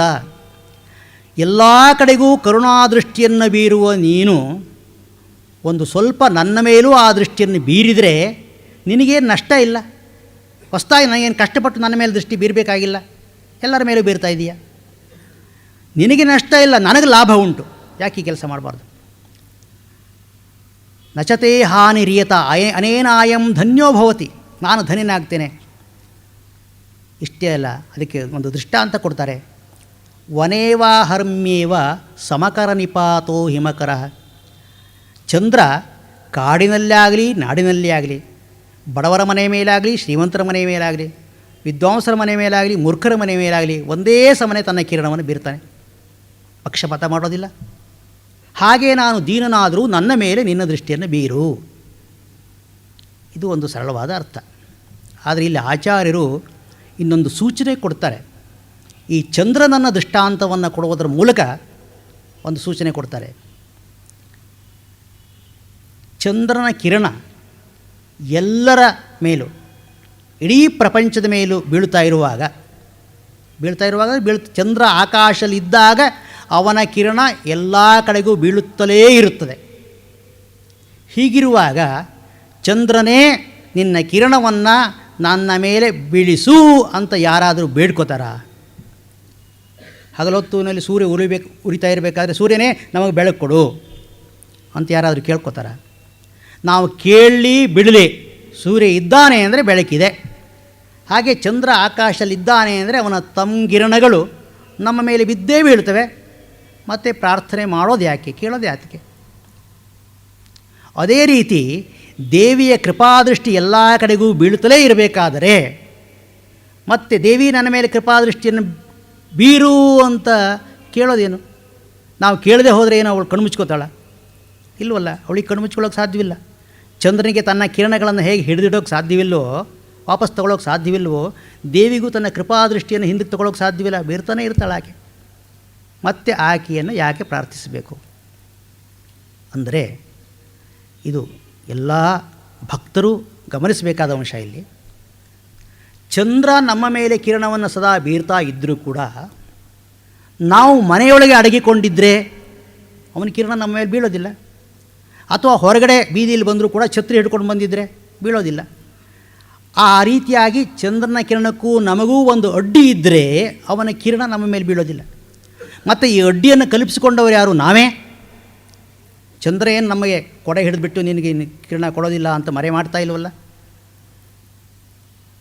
ಅದೇ ರೀತಿ ನಮಗೆ ಚಂದ್ರನ ಕಿರಣ ಬೇಕು ಅಂದರೆ ಅವನನ್ನು ಬೇಡೋದಲ್ಲ, ನಮಗೂ ಅವನಿಗೂ ಮಧ್ಯೆ ಇರತಕ್ಕ ಅಡ್ಡಿಯನ್ನು, ಅದು ನಾವೇ ನಿರ್ಮಿಸಿಕೊಂಡ ಅಡ್ಡಿಯನ್ನು ನಾವು ದೂರ ತಳ್ಳೋದು. ಆಗ ಸಹಜವಾಗಿ ಕಿರಣ ಬೀಳುತ್ತದೆ. ಅದಕ್ಕೋಸ್ಕರ ಚಂದ್ರ ನೀನು ನಮಗೆ ಕಿರಣ ಕೊಡು ಅಂತ ಕೇಳಬೇಕಾಗಿಲ್ಲ. ಅದೇ ರೀತಿ ದೇವಿಯ ಕೃಪಾದೃಷ್ಟಿಗೂ ನಮಗೂ ಮಧ್ಯೆ ಕೆಲವು ಅಡ್ಡಿಗಳಿರ್ತವೆ. ಆ ಅಡ್ಡಿಗಳು ನಾವೇ ನಿರ್ಮಿಸಿಕೊಂಡ ಅಡ್ಡಿ. ನಮ್ಮದೇ ಆದ ಮದ, ಅಹಂಕಾರ, ಮೋಹ, ಮಾತ್ಸರ್ಯ ಇತ್ಯಾದಿ ದುರ್ಗುಣಗಳು. ಅದನ್ನು ಇಟ್ಟುಕೊಂಡು ದೇವಿ ನೀನು ನನ್ನ ಮೇಲೆ ಕೃಪೆ ತೋರು ಅಂದರೆ ಆ ಕೃಪೆ ತೋರೋಕ್ಕೆ ಸಾಧ್ಯವಿಲ್ಲ. ಆ ಅಡ್ಡಿಯನ್ನು ಹೋಗಲಾಡಿಸಿಕೊಂಡ್ರೆ ಮತ್ತೆ ದೇವಿಯನ್ನು ಕೇಳೋದೇ ಬೇಡ. ಆದುದರಿಂದ ದೇವಿ ನಮ್ಮ ಮೇಲೆ ಕೃಪೆ ತೋರು ಅಂದರೆ ಅದರ ಒಳ ಅರ್ಥ ನಾನು ನನ್ನ ದುರ್ಗುಣಗಳನ್ನು ಹೋಗಲಾಡಿಸಿಕೊಳ್ಳಬೇಕು ಅಂತಲೇ. ಇದು ಒಳ ಸೂಚನೆ. ಆ ಅರ್ಥ ಈ ಚಂದ್ರನ ಉದಾಹರಣೆಯಿಂದ ನಮಗೆ ಕಂಡುಬರ್ತದೆ. ಇಷ್ಟಾದ ಮೇಲೆ ದೇವಿಯ ಒಂದು ಮಹತ್ವವನ್ನು ಕುರಿತು ಹೇಳ್ತಾ ಸಾಮಾನ್ಯ ಜನರು ದೇವಿ ಅಂದರೆ ಪಾರ್ವತಿ ಅಂತಲೋ ಸರಸ್ವತಿ ಅಂತಲೋ ಲಕ್ಷ್ಮಿ ಅಂತ ತಿಳ್ಕೊತಾರಲ್ಲ, ಆ ಬಗ್ಗೆ ಹೇಳ್ತಾರೆ ಆಚಾರ್ಯರು. ಗಿರಾಮಾಹುರ್ದೇವೀಂ ಗೃಹಿಣೀಂ ಆಗಮವಿದ ಹರೇ ಪತ್ನೀಂ ಪದ್ಮಾಂ ಹರ ಪ್ರಿಯಸಖೀಂ ಅದ್ರಿತನಯಾಂ. ವೇದಾಭ್ಯಾಸವನ್ನು ಮಾಡಿದವರು ದೇವಿ ನಿನ್ನನ್ನು ಸರಸ್ವತಿ ಅಂತ ಕರೆದರು. ಬ್ರಹ್ಮನ ಪತ್ನಿಯಾದ ಸರಸ್ವತಿಯೇ ನೀನು ಅಂತ ಕರೆದಿದ್ದಾರೆ. ಆದುದರಿಂದಲೇ ಬ್ರಹ್ಮನ ಮುಖದಲ್ಲಿ ವೇದಗಳೇ ನೆಲೆಸಿವೆ ಅಂತ. ಮತ್ತೆ ಕೆಲವರು ಅಲ್ಲ ಹರೇ ಪತ್ನೀಂ ಪದ್ಮಾಂ, ವಿಷ್ಣುವಿನ ಪತ್ನಿಯಾದ ಲಕ್ಷ್ಮಿಯೇ ನೀನು ಅಂತ ಕರೆದು ನಿನ್ನನ್ನು ಲಕ್ಷ್ಮೀ ಎಂದು ಉಪಾಸನೆ ಮಾಡುತ್ತಾ ಇದ್ದವರು ಇದ್ದಾರೆ.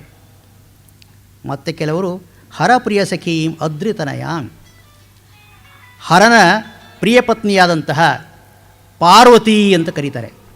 ಹಾಗಾದರೆ ನೀನು ಲಕ್ಷ್ಮಿಯೋ ಸರಸ್ವತಿಯೋ ಪಾರ್ವತಿಯೋ? ತುರಿಯಾ ಕಾಪಿತ್ವಂ, ನೀನು ಇದು ಯಾವುದೂ ಅಲ್ಲ, ಈ ಮೂರನ್ನೂ ಮೀರಿದವಳು, ತುರಿಯಳು ಚತುರ್ಥ, ಸತ್ವರಜಸ್ತಮೋ ಗುಣಗಳಿಗೂ ಅತೀತಳು. ಅಂದರೆ ಇಲ್ಲಿ ಪರಬ್ರಹ್ಮವನ್ನೇ ಮತ್ತು ಆ ದೇವಿ ಎನ್ನುವ ಭಾವನೆಯಿಂದ ಕರೀತಾ ಇದ್ದಾರೆ. ತುರಿಯಾಕಾಪಿತ್ವಂ ದುರಧಿಗಮ ನಿಸ್ಸೀಮ ಮಹಿಮಾ. ನಿನ್ನ ಮಹಿಮೆಯನ್ನು ತಿಳಿಯಲು ಯಾರಿಂದಲೂ ಸಾಧ್ಯವಿಲ್ಲ. ದುರಧಿಗಮ ನಿಸ್ಸೀಮ ಮಹಿಮಾ, ಯಾಕೆಂದರೆ ನಿನ್ನ ಮಹಿಮೆಗೆ ಒಂದು ಪಾರವೇ ಇಲ್ಲ. ಹಾಗಿದ್ರೆ ನಿನ್ನನ್ನು ಏನಂತ ಕರೆಯೋಣ? ಮಹಾಮಾಯ. ನೀನು ಮಹಾಮಾಯ. ವಿಶ್ವಂ ಭ್ರಮಯಸಿ, ಇಡೀ ವಿಶ್ವವನ್ನೇ ನೀನು ಭ್ರಾಂತಿಗೊಳಗಾಗುವಂತೆ ಮಾಡುತ್ತಿದ್ದೀಯಾ. ಪರಬ್ರಹ್ಮ ಮಹಿಷಿ, ನೀನು ಪರಬ್ರಹ್ಮನ ರಾಣಿ. ಇಲ್ಲಿ ರಾಣಿ ಪತ್ನಿ ಅರ್ಥ ಪರಬ್ರಹ್ಮದ ಒಂದು ಶಕ್ತಿ ಅಂತ. ಆ ಪರಬ್ರಹ್ಮದ ಶಕ್ತಿಯನ್ನೇ ನಾವು ಆರಾಧನೆ ಮಾಡ್ತಾ ಇದ್ದೇವೆ. ದೇವಿಯ ಆರಾಧನೆ ಬೇರೆ ಅಲ್ಲ, ಬ್ರಹ್ಮದ ಉಪಾಸನೆ ಬೇರೆ ಅಲ್ಲ. ದೇವಿಯ ಆರಾಧನೆಯನ್ನು ಮಾಡುವವರು ಬ್ರಹ್ಮದ ಶಕ್ತಿ ಅಂತ ಆರಾಧನೆ ಮಾಡ್ತಾರೆ. ಅಗ್ನಿ ಅಂತ ಆರಾಧನೆ ಮಾಡೋದು ಬೇರೆ ಅಲ್ಲ, ಸುಡುವ ಶಕ್ತಿ ಅಂತ ಆರಾಧನೆ ಮಾಡೋದು ಬೇರೆ ಅಲ್ಲ. ಹೆಸರು ಒಂದೇ, ಆರಾಧನಾ ಕ್ರಮದಲ್ಲಿ ಬೇರೆ ಅಷ್ಟೆ. ಹೀಗಾಗಿ ನೀನು ಪರಬ್ರಹ್ಮ ಮಹಿಷಿ ಅಂತ ಅವರು ಕರೆದರು. ಆಮೇಲೆ ಕೊನೆಯಲ್ಲಿ ಅವರು ಪ್ರಾರ್ಥನೆ ಮಾಡ್ಕೋತಾರೆ. ಇಷ್ಟೆಲ್ಲ ಆದಮೇಲೆ ನಾನು ನಿನ್ನನ್ನು ಯಾವಾಗ ಸ್ಮರಣೆ ಮಾಡಲಿ, ಯಾವಾಗ ನಿನ್ನ ಅನುಗ್ರಹವನ್ನು ನಾನು ಪಡೆದೇನೋ, ಕದಾ ಕಾಲೇ ಮಾತಃ ಕಥಯ ಕಲಿತಾಲಕ್ತಕರಸಂ ಪಿಬೇಯಂ ವಿದ್ಯಾರ್ಥಿ ತವ ಚರಣ ನಿರ್ಣಯ ಜಲಂ. ನಿನ್ನ ಪಾದೋದಕವನ್ನು ನಾನು ಯಾವಾಗ ಕುಡಿದೇನೋ, ಯಾವಾಗ ನನಗೆ ವಿದ್ಯೆ ಬಂದೀತು, ಯಾವಾಗ ನನ್ನ ಮುಖದಲ್ಲಿ ಒಳ್ಳೆಯ ಕವಿತೆ ಹೊರಬೀಳುವಂತೆ ಆದೀತು, ಯಾವಾಗ ನಿನ್ನ ಧ್ಯಾನವನ್ನು ಮಾಡಿಯೇನೂ ಅಂತ ಅವರು ಹಂಬಲಿಸ್ತಾರೆ. ಸೌಂದರ್ಯ ಲಹರಿಯ ಕೆಲವು ಪದ್ಯಗಳು ಹೀಗಿವೆ. ಇದಾದ ಮೇಲೆ ಇನ್ನೊಂದು ಸ್ತೋತ್ರ ನಾನು ಆಯ್ದುಕೊಂಡದ್ದು ಅಂದರೆ ಅಪರಾಧ ಕ್ಷಮಾಪಣ ಸ್ತೋತ್ರ, ದೇವಿ ಅಪರಾಧ ಕ್ಷಮಾಪಣ ಸ್ತೋತ್ರ. ಇದರ ಕರ್ತೃವಿನ ಬಗ್ಗೆಯೂ ಕೂಡ ವಿವಾದ ಇದೆ. ಸಾಮಾನ್ಯವಾಗಿ ಶಂಕರಾಚಾರ್ಯರದು ಅಂತ ಪ್ರಸಿದ್ಧವಾಗಿದೆ. ಆದರೆ ಶೃಂಗೇರಿಯ ಮಠದಿಂದ ಶಂಕರಾಚಾರ್ಯ ಕೃತಿಗಳು ಅಂತ ಯಾವುದನ್ನು ಮುದ್ರಿಸಿದ್ದಾರೋ ಆ ಪಟ್ಟಿಯಲ್ಲಿ ಈ ಪದ್ಯ ಇಲ್ಲ. ಅವರು ಇದನ್ನು ಕಾರಣಾಂತರದಿಂದ ಕೈಬಿಟ್ಟಿದ್ದಾರೆ. ಅವರಿಗೆ ಕೂಡ ನಿರ್ಧಾರ ಇಲ್ಲ. ವಿದ್ಯಾರಣ್ಯರದು ಅಂತ ಇನ್ನೊಂದು ವಾದ ಇದೆ. ಮೊನ್ನೆ ನಾನು ಹೇಳಿದಾಗೆ ಅಥವಾ ಆ ಪೀಠಗಳಲ್ಲಿ ಕುಳಿತ ಯಾವುದೋ ಒಬ್ಬ ಶಂಕರಾಚಾರ್ಯರಿಂದ ಆಗಿರ್ಬೋದು, ಯಾರಿಂದಲಾದರೂ ಆಗಿರಲಿ, ಇದೊಂದು ಅದ್ಭುತವಾದ ಸ್ತೋತ್ರ ಅನ್ನೋದ್ರಲ್ಲಿ ಯಾವ ಸಂದೇಹವೂ ಇಲ್ಲ. ಯಾಕೆಂದರೆ ಇಷ್ಟೊಂದು ಹೃದಯಪೂರ್ಣವಾಗಿ ಹೊರಬಿದ್ದಂತಹ ಸ್ತೋತ್ರ ಪ್ರಾಯಶಃ ದೇವಿ ಸ್ತೋತ್ರಗಳಲ್ಲಿ ನಾವು ಯಾವುದನ್ನು ಕಾಣೋದಿಲ್ಲ. ಸೌಂದರ್ಯ ಲಹರಿಯಲ್ಲಿ ಈ ಶ್ರೀವಿದ್ಯೆಯ ದೃಷ್ಟಿಯಿಂದ ಅಮೋಘವಾದ ವಿಷಯ ಇದೆ, ಸಂದೇಹವೇ ಇಲ್ಲ. ಅದನ್ನು ನಾವು ಸ್ತೋತ್ರ ರಾಜ ಅಂತ ಕರೀಬೋದು. ಆದರೆ ಹೃದಯಂಗಮವಾದ ಭಾವನೆ ಇರುವುದು ಈ ಸ್ತೋತ್ರದಲ್ಲಿ. ನಾನು ಮೊದಲೇ ಹೇಳಿದ್ದೇನೆ, ಬ್ರಹ್ಮವನ್ನು ನಾನಾ ರೂಪದಿಂದ ನಾನಾ ಹೆಸರುಗಳಿಂದ ಕರೆದು ಆರಾಧಿಸಿದ್ದಾರೆ. ಅದರಲ್ಲಿ ದೇವಿ ಎಂಬ ಹೆಸರಿನಿಂದ ಆರಾಧನೆಯು ಒಂದು. ಇಲ್ಲಿ ದೇವಿ ಆರಾಧನೆ ಎಂದೊಡನೆಯೇ ತಾಯಿಯ ಸ್ವರೂಪದಲ್ಲಿ ಆರಾಧನೆ ಅಂತ ಕೂಡ ಆಗುತ್ತದೆ. ಬೇರೆ ಯಾವ ದೇವರನ್ನು ಯಾವ ಹೆಸರಿನಿಂದ ಆ ಪರಬ್ರಹ್ಮವನ್ನು ಆರಾಧಿಸಿದರೂ ಅಲ್ಲಿ ಅದನ್ನು ತಂದೆ ಅಂತ ಕಾಣೋದು ವಿಶೇಷವಾಗಿ ಎಲ್ಲೂ ಕಂಡು ಬರ್ತಾ ಇಲ್ಲ. ಆದರೆ ದೇವಿಯ ಆರಾಧನೆಯಲ್ಲಿ ಮಾತ್ರ ತಾಯಿಯ ಸ್ವರೂಪದಿಂದಲೇ ಆರಾಧಿಸ್ತಾರೆ. ಅದಕ್ಕೋಸ್ಕರ ನಾವು ಪರಬ್ರಹ್ಮವನ್ನು ದೇವಿ ಸ್ವರೂಪದಿಂದ ಆರಾಧನೆ ಮಾಡೋದು ಇದು ಅಂತ ಹೇಳೋದನ್ನು ಬಿಟ್ಟುಬಿಟ್ಟು ಪರಬ್ರಹ್ಮವನ್ನು ಮಾತೃ ಸ್ವರೂಪದಿಂದ ಆರಾಧನೆ ಮಾಡೋ ಪದ್ಧತಿ ಅಂತ ಹೇಳೋದು ಶ್ರೇಷ್ಠ. ಯಾಕೆ ದೇವಿಯನ್ನು ತಾಯಿ ಅಂತ ಕರೆದಿದ್ದಾರೆ ಅಂದರೆ,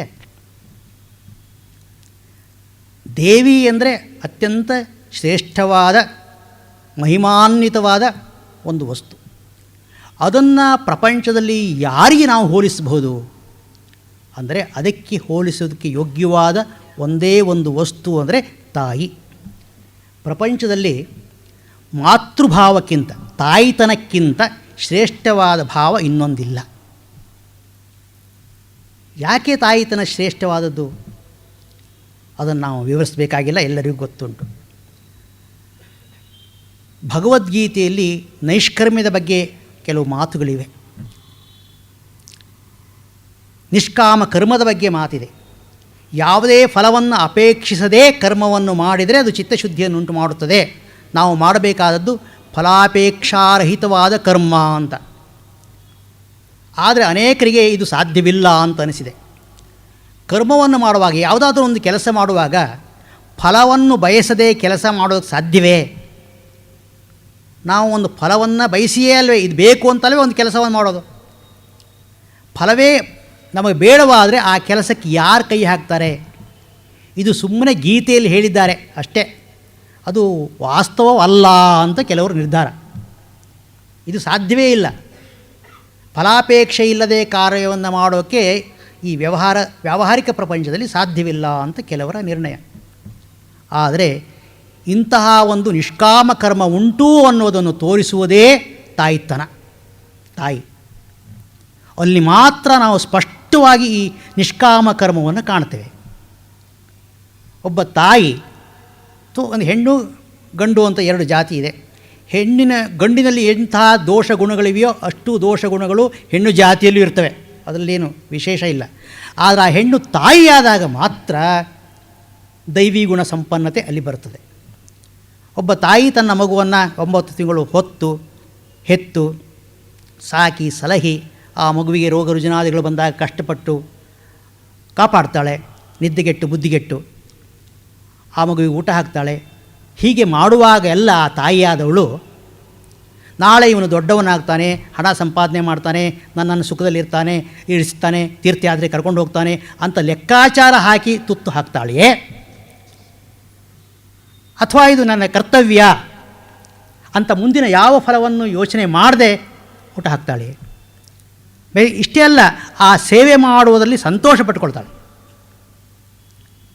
ಹೀಗೆ ಈ ನಿಷ್ಕಾಮ ಕರ್ಮವನ್ನು ನಾವು ಪ್ರತ್ಯಕ್ಷವಾಗಿ ತಾಯಿತನದಲ್ಲಿ ಮಾತೃತ್ವದಲ್ಲಿ ಮಾತ್ರ ಕಾಣುವುದರಿಂದ ಪ್ರಪಂಚದಲ್ಲಿ ಅತ್ಯಂತ ಶ್ರೇಷ್ಠವಾದ ಭಾವ ಅಂದರೆ ಮಾತೃತ್ವ. ಅದಕ್ಕಾಗಿಯೇ ತಾಯಿಯನ್ನು, ಆ ದೇವರನ್ನು ಮಾತೃಭಾವದಿಂದ ಭಕ್ತರು ಕಂಡರು. ದೇವರನ್ನು ಬೇರೆ ಯಾವ ರೀತಿಯಲ್ಲಿ ಆರಾಧಿಸುವುದಕ್ಕಿಂತ ಮಾತೃಭಾವದಲ್ಲಿ ಆರಾಧಿಸುವುದರಲ್ಲಿ ಭಕ್ತನಿಗೆ ಒಂದು ಸೌಕರ್ಯ ಉಂಟು, ಅನುಕೂಲತೆ ಉಂಟು. ಬೇರೆ ದೇವತೆಗಳನ್ನು ಆರಾಧಿಸುವಾಗ ಅವರಿಗೆ ಹೇಗೆ ಬೇಕೋ ಹಾಗೆ ನಡ್ಕೊಳ್ಬೇಕಾಗುತ್ತದೆ. ಸ್ವಲ್ಪ ಅಪ್ಪಿತಪ್ಪಿ ನಡೆದರೂ ದೇವರ ಕ್ರೋಧಕ್ಕೆ ಪಾತ್ರರಾಗಬೇಕಾಗಿ ಬರುತ್ತದೆ. ನಾವು ಕೇಳಬೇಕಾದ ವಿಷಯವನ್ನು ವಿನಯದಿಂದ ಕೇಳಬೇಕಾಗುತ್ತದೆ. ಅಲ್ಲಿ ಭಯ ಭಕ್ತಿ ಎರಡನ್ನೂ ಇಟ್ಕೊಳ್ಬೇಕಾಗುತ್ತದೆ. ಆದರೆ ತಾಯಿಯ ರೂಪದಿಂದ ಬ್ರಹ್ಮವನ್ನು ಆರಾಧನೆ ಮಾಡುವಾಗ ಅಲ್ಲಿ ಭಯ ಬೇಕಾಗಿರೋದಿಲ್ಲ, ಬರೀ ಭಕ್ತಿ ಪ್ರೀತಿ ಮಾತ್ರ ಸಾಕು. ತಾಯಿಯನ್ನು ಮಗು ಹೇಗೆ ಕಾಣ್ತಾನೋ ಹಾಗೆ ದೇವರನ್ನು ಕಂಡು ಆರಾಧಿಸಬಹುದು.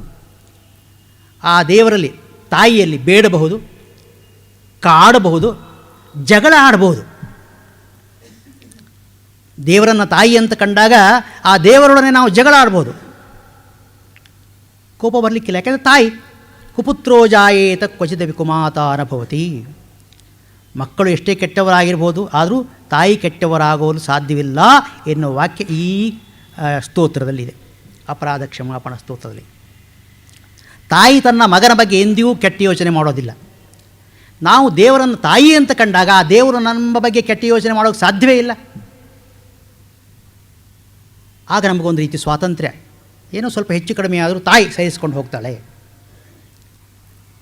ಅದಕ್ಕಾಗಿ ಭಕ್ತರಾದವರು ಆ ಪರಬ್ರಹ್ಮ ವಸ್ತುವನ್ನು ಮಾತೃಭಾವದಿಂದ ಕಂಡಾಗ ಅವರಿಗಿರತಕ್ಕ ಅನುಕೂಲತೆ, ಅವರಿಗಿರತಕ್ಕ ಆನಂದ ಬೇರೆ ಯಾವುದರಿಂದ ಬರೋದಿಲ್ಲ. ಯಾಕೆಂದರೆ ನಾವು ಪೂಜೆ ಮಾಡುವಾಗ ಭಯ ಇದ್ದರೆ ಆ ಪೂಜೆ ಸರಿಯಾಗಿ ಆಗೋದಿಲ್ಲ. ಯಾವುದಾದ್ರೂ ಒಂದು ವಿಷಯದಲ್ಲಿ ನೋಡಿ ಹೆದರಿಕೆ ಇದ್ದರೆ ನಮಗೆ ಮನಸ್ಸು ಅತ್ತೈತ ಆಗಿಬಿಡುತ್ತದೆ, ನಾವು ಮಾಡಬೇಕಾದ ಕೆಲಸ ಸರಿಯಾಗೋಗೋದಿಲ್ಲ. ಆದರೆ ತಾಯಿ ಅಂತ ಇಟ್ಟುಕೊಂಡು ಪೂಜೆ ಮಾಡುವಾಗ ಭಯ ಇರೋದಿಲ್ಲ, ಕೇವಲ ಭಕ್ತಿ ಪ್ರೀತಿ ಮತ್ತು ಒಂದು ರೀತಿಯಾದ ಸ್ವಾತಂತ್ರ್ಯ ಧೈರ್ಯ. ಹೀಗಾಗಿ ನಾವು ಮಾಡುವ ಅರ್ಚನೆಯೂ ಸರಿಯಾಗುತ್ತದೆ. ಆದುದರಿಂದಲೇ ನಮ್ಮ ಅನೇಕ ಸಾಧಕರು ಆ ಪರಬ್ರಹ್ಮವನ್ನು ತಾಯಿ ಅಂತ ಕಂಡು ಆರಾಧನೆ ಮಾಡಿದರು, ಮಾಡಿ ಸಿದ್ಧಿಯನ್ನು ಪಡೆದರು. ನಾವು ಅನೇಕ ಜನ ಸಿದ್ಧಪುರುಷರ ವಿಚಾರ ಕೇಳ್ತೇವೆ. ಅವರು ಬೇಕಾದರೆ ರಮಣ ಮಹರ್ಷಿಗಳೇ ಆಗಿರ್ಬೋದು, ರಾಮಕೃಷ್ಣ ಪರಮಹಂಸರೇ ಆಗಿರ್ಬೋದು, ಇವರೆಲ್ಲ ದೇವರನ್ನು ಮಾತೃಭಾವದಿಂದ ಕಂಡವರು.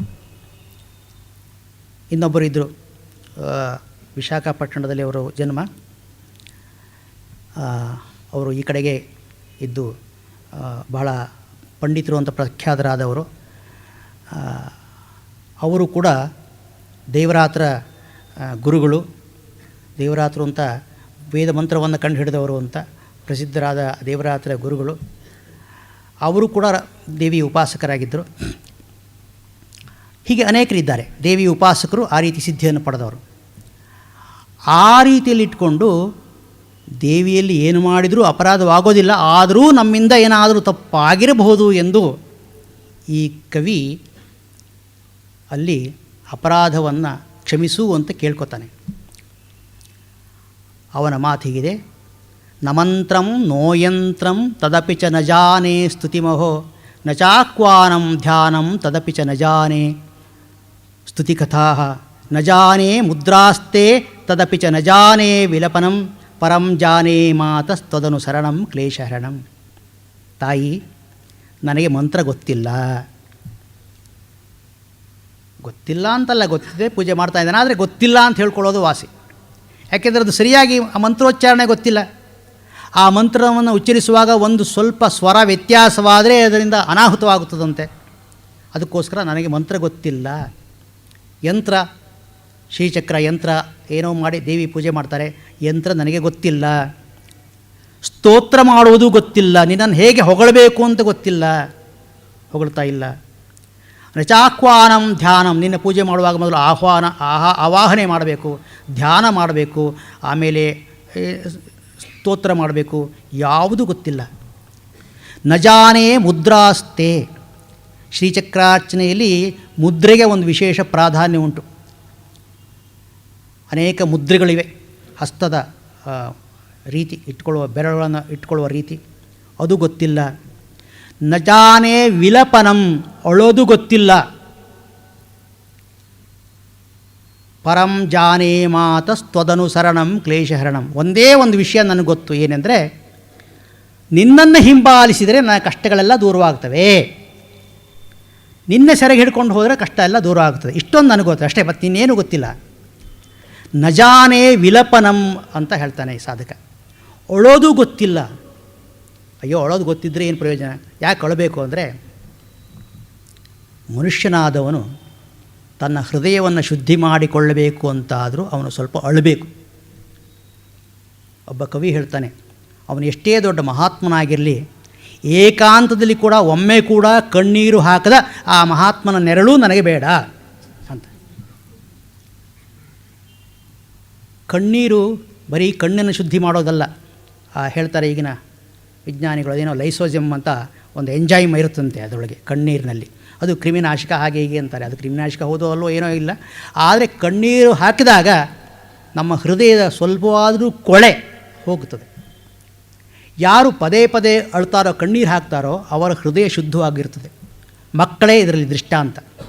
ಏನೇ ಘಟನೆ ನಡೆದರೂ ಅದಕ್ಕೆ ತತ್ಕ್ಷಣ ಅವರು ಅಳು ನಗುಗಳ ಮೂಲಕ ಪ್ರತಿಕ್ರಿಯೆಯನ್ನು ತೋರಿಸಿಬಿಡ್ತಾರೆ. ಆದುದರಿಂದಲೇ ಮಕ್ಕಳ ಹೃದಯ ಶುದ್ಧ. ನಾವು ಅಳೋದಿಲ್ಲ, ಅಳೋದನ್ನು ಮರೆತು ಬಿಟ್ಟಿದ್ದೇವೆ.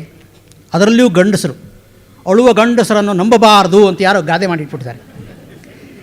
ಹೀಗಾಗಿ ನಾವು ಅತ್ತರೆ ನಾವು ಅವಿಶ್ವಾಸಕ್ಕೆ ಪಾತ್ರರಾಗ್ತೇವೆ ಅಂತ ಕಷ್ಟ ಬಂದರೂ ಅಳೋದಿಲ್ಲ. ಆದರೆ ಯಾರಿಗೆ ಅಳೋಕ್ಕೆ ಬರೋದಿಲ್ವೋ ಅವರಿಗೆ ನಗೋಕ್ಕೂ ಬರೋದಿಲ್ಲ. ಅಳು ನಗುಗಳೆರಡೂ ಕೂಡ ಈ ಪೆಂಡುಲಮ್, ಗಡಿಯಾರದ ಪೆಂಡುಲಮ್ ಇದ್ದಾಗೆ, ಅದು ಈ ಕಡೆ ಎಷ್ಟು ಹೋಗುತ್ತೋ ಆ ಕಡೆ ಎಷ್ಟು ಹೋಗ್ತದೆ. ಹಾಗೆ ಅತ್ತಾದರೂ, ಅಂದರೆ ನಾವು ಮಾಡಿದಂತಹ ಕೆಲವು ಕೆಲಸಗಳನ್ನು ನೆನೆಸ್ಕೊಂಡ್ರೆ ಅಳೋದಕ್ಕೆ ಬೇರೆ ಕಾರಣ ಬೇಕಿಲ್ಲ, ಅಳ್ಬೋದು. ಆದರೆ ಅಳೋದಿಲ್ಲ ನಾವು. ಹೀಗೆ ಹೃದಯ ಶುದ್ಧಿ ಮಾಡಿಕೊಳ್ಳುವಂತಹ ಯೋಗ್ಯತೆಯೂ ನನ್ನಲ್ಲಿಲ್ಲ, ಅದೂ ನನಗೆ ಗೊತ್ತಿಲ್ಲ ಅಂತಾರೆ. ನಜಾನೇ ವಿಲಪನಂ, ಅಳೋದು ಗೊತ್ತಿಲ್ಲ ಅಂದರೆ ಅಷ್ಟು ಹೃದಯ ಶುದ್ಧಿಯೂ ನನ್ನಲ್ಲಿಲ್ಲ. ಆದರೆ ನಿನ್ನ ಸೆರೆಗೆ ಹಿಡ್ಕೊಂಡು ಹೋದರೆ ಕಷ್ಟ ನಿವಾರಣೆ ಆಗುತ್ತದೆ, ಇಷ್ಟೇ ಗೊತ್ತು ನನಗೆ. ಯಾಕೆ ಈ ನಿನ್ನ ಸೇವೆಯನ್ನು ನಾನು ಮಾಡ್ತಾ ಇಲ್ಲ ಅಂದರೆ, ವಿಧೇರಜ್ಞಾನೇನ, ವಿಧಿ ಗೊತ್ತಿಲ್ಲ ನನಗೆ, ಹೇಗೆ ಪೂಜೆ ಮಾಡಬೇಕು ಅನ್ನೋ ವಿಧಿವಿಧಾನಗಳೇ ಗೊತ್ತಿಲ್ಲ. ಅದರಿಂದಾಗಿಯೂ ನಿನ್ನ ಪೂಜೆ ನಾನು ಸರಿಯಾಗಿ ಮಾಡ್ತಾ ಇಲ್ಲ. ದ್ರವಿಣ ವಿರಹೇಣ, ಅಥವಾ ಹಣ ಇಲ್ಲ. ಭಗವತಿಯ ಪೂಜೆ ಅಂದರೆ ಸಾಕಷ್ಟು ವೆಚ್ಚ ಮಾಡಬೇಕು, ಅಷ್ಟು ಶಕ್ತಿ ನನಗಿಲ್ಲ. ಆಲಸತೆಯ, ಅಥವಾ ಹಣವೂ ಇದೆ, ಆಲಸ್ಯ ಯಾರು ಮಾಡ್ತಾರೆ ಅಂತ. ವಿಧೇಯಾಶಕ್ಯತ್ವಾತ್, ಏನೇನು ಮಾಡಬೇಕೋ ಅದನ್ನು ಮಾಡುವ ಶಕ್ತಿ ಇಲ್ಲ. ಇದರಿಂದಾಗಿ ತವ ಚರಣಯೋರ್ಯ ಚ್ಯುತಿರಭೂತ್, ನಿನ್ನ ಪಾದಪೂಜೆಯಲ್ಲಿ ಏನು ವ್ಯತ್ಯಾಸವಾಗಿದ್ದರೆ ಅದನ್ನು ನೀನು ಕ್ಷಂತವ್ಯಂ ಜನನಿ, ತಾಯಿ. ತಾಯಿ ಅಂತ ನಾವು ಹೇಳಿದ ಮೇಲೆ ಮುಗಿದೋಯ್ತು ಅವಳ ಕತೆ. ಅವಳು ನಾವೇನೇ ತಪ್ಪು ಮಾಡಿದರೂ ಕ್ಷಮಿಸಲೇಬೇಕು. ಜನನಿ ಸಕಲೋದ್ಧಾರಿಣಿ ಶಿವೆ, ಎಲ್ಲರನ್ನೂ ಉದ್ಧಾರ ಮಾಡುವವಳು ನೀನು. ಕುಪುತ್ರೋ ಜಾಯೇತ ಕ್ವಚಿದಪಿ ಕುಮಾತಾನ ಭವತಿ. ಕೆಟ್ಟ ಮಗ ಇರಬಹುದು, ಆದರೆ ಎಂದಿಗೂ ಕೆಟ್ಟ ತಾಯಿ ಇರೋದಿಲ್ಲ. ಇಷ್ಟೊಂದನ್ನು ಹೇಳಿದ ಮೇಲೆ ಆ ತಾಯಿ ಇವನ ವಿಷಯದಲ್ಲಿ ಕರುಣೆ ತೋರದೆ ಇನ್ನೇನು ಮಾಡಿಯಾಳು. ಹೀಗೆ ಇನ್ನೂ ಅನೇಕ ಶ್ಲೋಕಗಳಿವೆ. ಎಲ್ಲವೂ ಕೂಡ ಹೃದಯಂಗಮವಾದ ಶ್ಲೋಕಗಳೇ. ನೇರವಾಗಿ ಹೃದಯದಿಂದ ಬಂದವು, ಬುದ್ಧಿಯಿಂದ ಬಂದದ್ದಲ್ಲ, ಹೃದಯದಿಂದ ಬಂದದ್ದು. ಈ ದೇವಾಲಯಗಳಿಗೆ ಹೋಗಿ ಕಷ್ಟ ನಿವಾರಣೆ ಮಾಡು ಅಂತ ಬೇಡಿಕೊಳ್ಳುವ ಭಕ್ತರನ್ನು ಕುರಿತು ಆಸ್ತಿಕರು ನಾಸ್ತಿಕರು ಇಬ್ಬರೂ ಸೇರಿ ಒಂದು ಆರೋಪ ಮಾಡೋದುಂಟು, ಒಂದು ಟೀಕೆ ಮಾಡೋದುಂಟು. ಏನು ಅಂದರೆ, ಇವರೆಲ್ಲ ಕಷ್ಟ ಬಂದಾಗ ಮಾತ್ರ ದೇವರ ಬಳಿಗೆ ಹೋಗುವವರು, ಸಂಕಟ ಬಂದಾಗ ವೆಂಕಟರಮಣ, ಉಳಿದ ಸಮಯದಲ್ಲಿ ಇವರಿಗೆ ದೇವರ ಸ್ಮರಣೆ ಇರೋದಿಲ್ಲ, ಇವರದು ಢೋಂಗಿ ಭಕ್ತಿ ಇತ್ಯಾದಿ ಇತ್ಯಾದಿ ಬೇಕಾದಷ್ಟು ಹೇಳ್ತಾರೆ.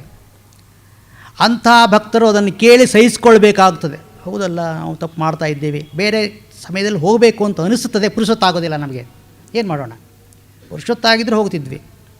ನೋಡಿ, ವಿದ್ಯಾರ್ಥಿಗಳು ಇಡೀ ವರ್ಷ ಓದ್ತಾರೋ ಆಡ್ತಾರೋ ಏನೋ ಮಾಡ್ತಿರ್ತಾರೆ, ಪರೀಕ್ಷೆ ಹತ್ತಿರ ಬಂತು ಅಂದರೆ ದೇವಾಲಯಗಳ ಹತ್ರ ಹೋಗ್ತಾರೆ. ವಿದ್ಯಾರ್ಥಿಗಳಿಗೂ ಬೇಕು. ಕಷ್ಟ ಬಂದಾಗ, ಸಂಕಟ ಬಂದಾಗ ವೆಂಕಟರಮಣ, ಇದೊಂದು ದೊಡ್ಡ ತಪ್ಪು ಅಂತ ಅನೇಕರಿಗೆ ಅನ್ನಿಸ್ತದೆ. ಅಂಥ ತಪ್ಪನ್ನು ಅನೇಕ ಭಕ್ತರು ಮಾಡ್ತಾರೆ. ಆದರೆ ಈ ಭಕ್ತರು ಹೇಳ್ತಾರೆ ಅದು ತಪ್ಪಲ್ಲ. ಈ ಸ್ತೋತ್ರದಲ್ಲಿ ಮಾತ್ರ ಅದಕ್ಕೆ ಸಮರ್ಥನೆ ಉಂಟು. ನಮಗೆ ಬಹಳ ಸಂತೋಷವಾಗ್ತದೆ ಸಮರ್ಥನೆಯನ್ನು ಕೇಳಿದಾಗ. ಆಪತ್ಸುಮಗ್ನ ಸ್ಮರಣಂ ತ್ವದೀಯಂ ಕರೋಮಿ ದುರ್ಗೆ ಕರುಣಾರ್ಣವೇತಿ. ಆಪತ್ಸುಮಗ್ನ, ಆಪತ್ತಿನಲ್ಲಿ ಸಿಲುಕಿದ ನಾನು ನಿನ್ನನ್ನು ಸ್ಮರಿಸ್ಕೊಳ್ತಾ ಇದ್ದೇನೆ. ಕರುಣಾರ್ಣವಳೇ, ಕರುಣಾಸಾಗರಳೇ ಅಂತ ಸ್ಮರಿಸ್ಕೊಳ್ತಾ ಇದ್ದೇನೆ. ನೈತ ಛಟತ್ವಂ ಮಮ ಭಾವಯೇತಾ, ಇದು ನನ್ನ ದುಷ್ಟನ ಅಂತ ನೀನೇನು ಭಾವಿಸಬೇಡ, ತಿಳ್ಕೊಬೇಡ. ಇದು ನನ್ನ ದುಷ್ಟನ ಅಲ್ಲ, ತಪ್ಪಲ್ಲ ಇದು. ಯಾಕೆ? ಕ್ಷುಧಾ ತೃಷಾರ್ಥ ಜನನೀಂ ಸ್ಮರಂತಿ. ಮಕ್ಕಳು ಏನು ಮಾಡ್ತಾರೆ? ಹಗಲಿಡೀ ಆಟ ಆಡ್ತಾ ಇರ್ತಾರೆ. ಹಸಿವೆ ಆದಾಗ, ಬಾಯಾರಿಕೆ ಆದಾಗ ಅಲ್ವೇ ಮನೆಗೆ ಬಂದು ಅಮ್ಮ ಅಂತ ಕರೆಯೋದು. ಇದು ಮಕ್ಕಳ ಸಹಜ ಸ್ವಭಾವ. ಇದನ್ನು ಯಾವ ತಾಯಿಯಾದರೂ ತಪ್ಪು ಅಂತಾಳ? ಏನೇ ಇಷ್ಟೊತ್ತು ಬರಲಿಲ್ಲ, ಈಗ ಹಸಿವಾದಾಗ ಮಾತ್ರ ನನ್ನ ನೆನಪಾಯಿತು ಅಂತ ಯಾರಾದರೂ ತಾಯಿ ಕೇಳ್ತಾರ? ಹೋಗರೆಯ ಹೊರಗಡೆ ಆಟ ಆಡ್ಕೋತೀರಿ ಅಂತಲೇ ಕಳಿಸ್ತಾರೆ. ಯಾವ ತಾಯಿಯು ಮಗ ಹಸಿವೆ ಆಯಿತು ಅಂತ ನನ್ನ ಬಳಿಗೆ ಬಂದ, ಬಾಯಾರಿಕೆ ಆಯಿತು ಅಂತ ನನ್ನ ಬಳಿಗೆ ಬಂದ ಅಂತ ದೂರೋದಿಲ್ಲ. ಯಾಕೆ ಅಂದರೆ ಅದು ಮಕ್ಕಳ ಸ್ವಭಾವ, ತಪ್ಪಲ್ಲವೇ ಅಲ್ಲದು. ಈಗ ಆ ತಾಯಿ ಏನು ಉತ್ತರ ಕೊಟ್ಟಾಳು? ತಪ್ಪು ಅಂತ ಹೇಳೋಕ್ಕೆ ಸಾಧ್ಯವೇ? ಆದ್ದರಿಂದ ಇದೊಂದು ಶ್ಲೋಕದಲ್ಲಿ ಭಕ್ತರ ಈ ವರ್ತನೆಯನ್ನು ಸಮರ್ಥಿಸ್ಕೊಳ್ತಾರೆ. ಹೀಗೆ ಆ ಮಾತೃಭಾವದಿಂದ ಆ ಭಗವಂತನನ್ನು ನೋಡಿದಾಗ ನಮ್ಮ ಈ ಎಲ್ಲ ಕಾರ್ಯಗಳನ್ನು ನಾವು ಸಮರ್ಥಿಸ್ಕೊಳ್ಬೋದು, ನಮಗೆ ಬೇಕಾದದ್ದನ್ನು ಪಡ್ಕೊಳ್ಬೋದು. ಆದುದರಿಂದಲೇ ಪರಬ್ರಹ್ಮವನ್ನು ತಾಯಿಯ ರೂಪದಿಂದ ನೋಡುವುದು ಅತ್ಯಂತ ಸುಲಭವಾದ ಮಾರ್ಗ, ಹೆಚ್ಚು ಲಾಭಕರವಾದ ಮಾರ್ಗ.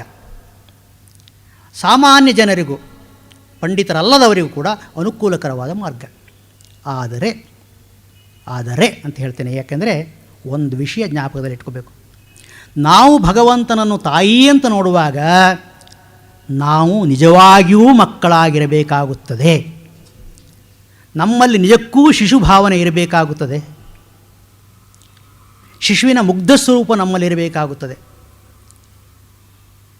ಆಗ ಮಾತ್ರ ಆ ಭಗವಂತ ನಮಗೆ ತಾಯಿಯಾದಾನು, ನಮ್ಮ ಇಷ್ಟವನ್ನು ನೆರವೇರಿಸ್ಯಾನು. ನಾವು ಕೇವಲ ಲಾಭಕ್ಕಾಗಿ ನಿನ್ನ ಮಗ ನಾನು, ನಿನ್ನ ಮಗ ನಾವು ಅಂತ ಹೇಳ್ಕೊಳ್ತಾ ಪ್ರೌಢರಲ್ಲಿರುವ ಭಾವನೆಗಳನ್ನೆಲ್ಲ ತುಂಬಿಕೊಂಡಾಗ, ಆ ರೀತಿ ಮಾಡಿಕೊಂಡು ಸೌಂದರ್ಯ ಲಹರಿಯಂತಹ ಸ್ತೋತ್ರವನ್ನು ಪಠಿಸಿದಾಗ ಪ್ರಾಯಶಃ ನಮಗೆ ಅನರ್ಥವೇ ಆಗ್ಬೋದು. ಯಾಕೆಂದರೆ ಸೌಂದರ್ಯ ಲಹರಿಯನ್ನು ಆಚಾರ್ಯರು ರಚಿಸಿದ ಒಂದು ಕಥೆ ಹೇಳ್ತಾರೆ. ಅವರು ದೇವಿಯನ್ನು ಹಾಲು ಕೊಡುವಂತ ಪ್ರಾರ್ಥನೆ ಮಾಡಿದಾಗ ದೇವಾಲಯದಲ್ಲಿ ದೇವಿಯ ಮೂರ್ತಿ ಪ್ರತ್ಯಕ್ಷ ದೇವಿಯಾಗಿ ಆವಿರ್ಭವಿಸಿ ಆಕೆಗೆ ಸ್ತನ್ಯಪಾನ ಮಾಡಿಸಿದಳು ಅಂತ. ಆಗ ಶಂಕರರು ಶಿಶುವಾಗಿದ್ದರು, ಸ್ತನ್ಯಪಾನ ಮಾಡಿಸಿದಳು ಆ ತಾಯಿ. ಅದಕ್ಕಾಗಿಯೇ ಶಂಕರಾಚಾರ್ಯರು ಆಕೆಯ ಶರೀರವನ್ನೆಲ್ಲ ಬಣ್ಣಿಸಿದ್ದಾರೆ. ಯಾವ ರೀತಿಯಲ್ಲಿ? ಒಬ್ಬ ಮುಗ್ಧ ಶಿಶು ತನ್ನ ತಾಯಿಯನ್ನು ಹೇಗೆ ನೋಡ್ತಾನೋ, ಆ ತಾಯಿ ನಗ್ನಳೇ ಆಗಿರ್ಬೋದು, ಆ ತಾಯಿಯನ್ನು ಆ ಮಗು ಹೇಗೆ ನೋಡುತ್ತೆ, ಆ ಭಾವನೆಯಿಂದ ನಾವು ತಾಯಿಯನ್ನು ಆರಾಧಿಸಿದಾಗ ಆ ಶಿಶುಭಾವವನ್ನು ತುಂಬಿಕೊಂಡಾಗ ನಮ್ಮ ಇಷ್ಟಾರ್ಥಗಳು ನೆರವೇರ್ತವೆ. ಅದಕ್ಕೋಸ್ಕರ ಇಲ್ಲಿ ಈ ಕವಿಗಳು ತಾಯಿ ಅಂತ ಆರಾಧಿಸಿದ್ದು, ಶಂಕರಾಚಾರ್ಯರು ಆ ಭಗವಂತನನ್ನು ತಾಯಿ ಅಂತ ಕರೆದು ಆರಾಧನೆ ಮಾಡಿದ್ದು. ಇಷ್ಟು ಹೇಳಿ ಆ ಜಗನ್ಮಾತೆ ನಮಗೆ ಸಕಲ ಇಷ್ಟಾರ್ಥಗಳನ್ನು ಪೂರೈಸಲಿ ಎಂದು ಪ್ರಾರ್ಥಿಸುತ್ತಾ, ದೇವಿಯ ಹೆಸರಿನಲ್ಲಿ 3 ದಿನಗಳ ಕಾಲ ಸಮಯ ಕಳೆಯೋದಕ್ಕೆ ಅವಕಾಶವನ್ನು ಮಾಡಿಕೊಟ್ಟಂತಹ, ಹಾಗೆ ಮಾಡಿಕೊಟ್ಟು ನನ್ನ ನಾಲಿಗೆಯನ್ನು ಪವಿತ್ರವನ್ನಾಗಿ ಮಾಡುವಂಥ ಒಂದು ಅವಕಾಶವನ್ನು ಮಾಡಿಕೊಟ್ಟಂತಹ ಗೋಖಲೆ ಇನ್ಸ್ಟಿಟ್ಯೂಟಿನ ಎಲ್ಲ ಪದಾಧಿಕಾರಿಗಳು ನನ್ನ ಕೃತಜ್ಞತೆಯನ್ನು ಸಲ್ಲಿಸುತ್ತಾ, ಇದನ್ನು ತಾಳ್ಮೆಯಿಂದ ಕೇಳಿದ ತಮಗೂ ನನ್ನ ಕೃತಜ್ಞತೆಯನ್ನು ಸಲ್ಲಿಸುತ್ತಾ ನನ್ನ ಮಾತನ್ನು ಮುಗಿಸ್ತೇನೆ. ನಮಸ್ಕಾರ.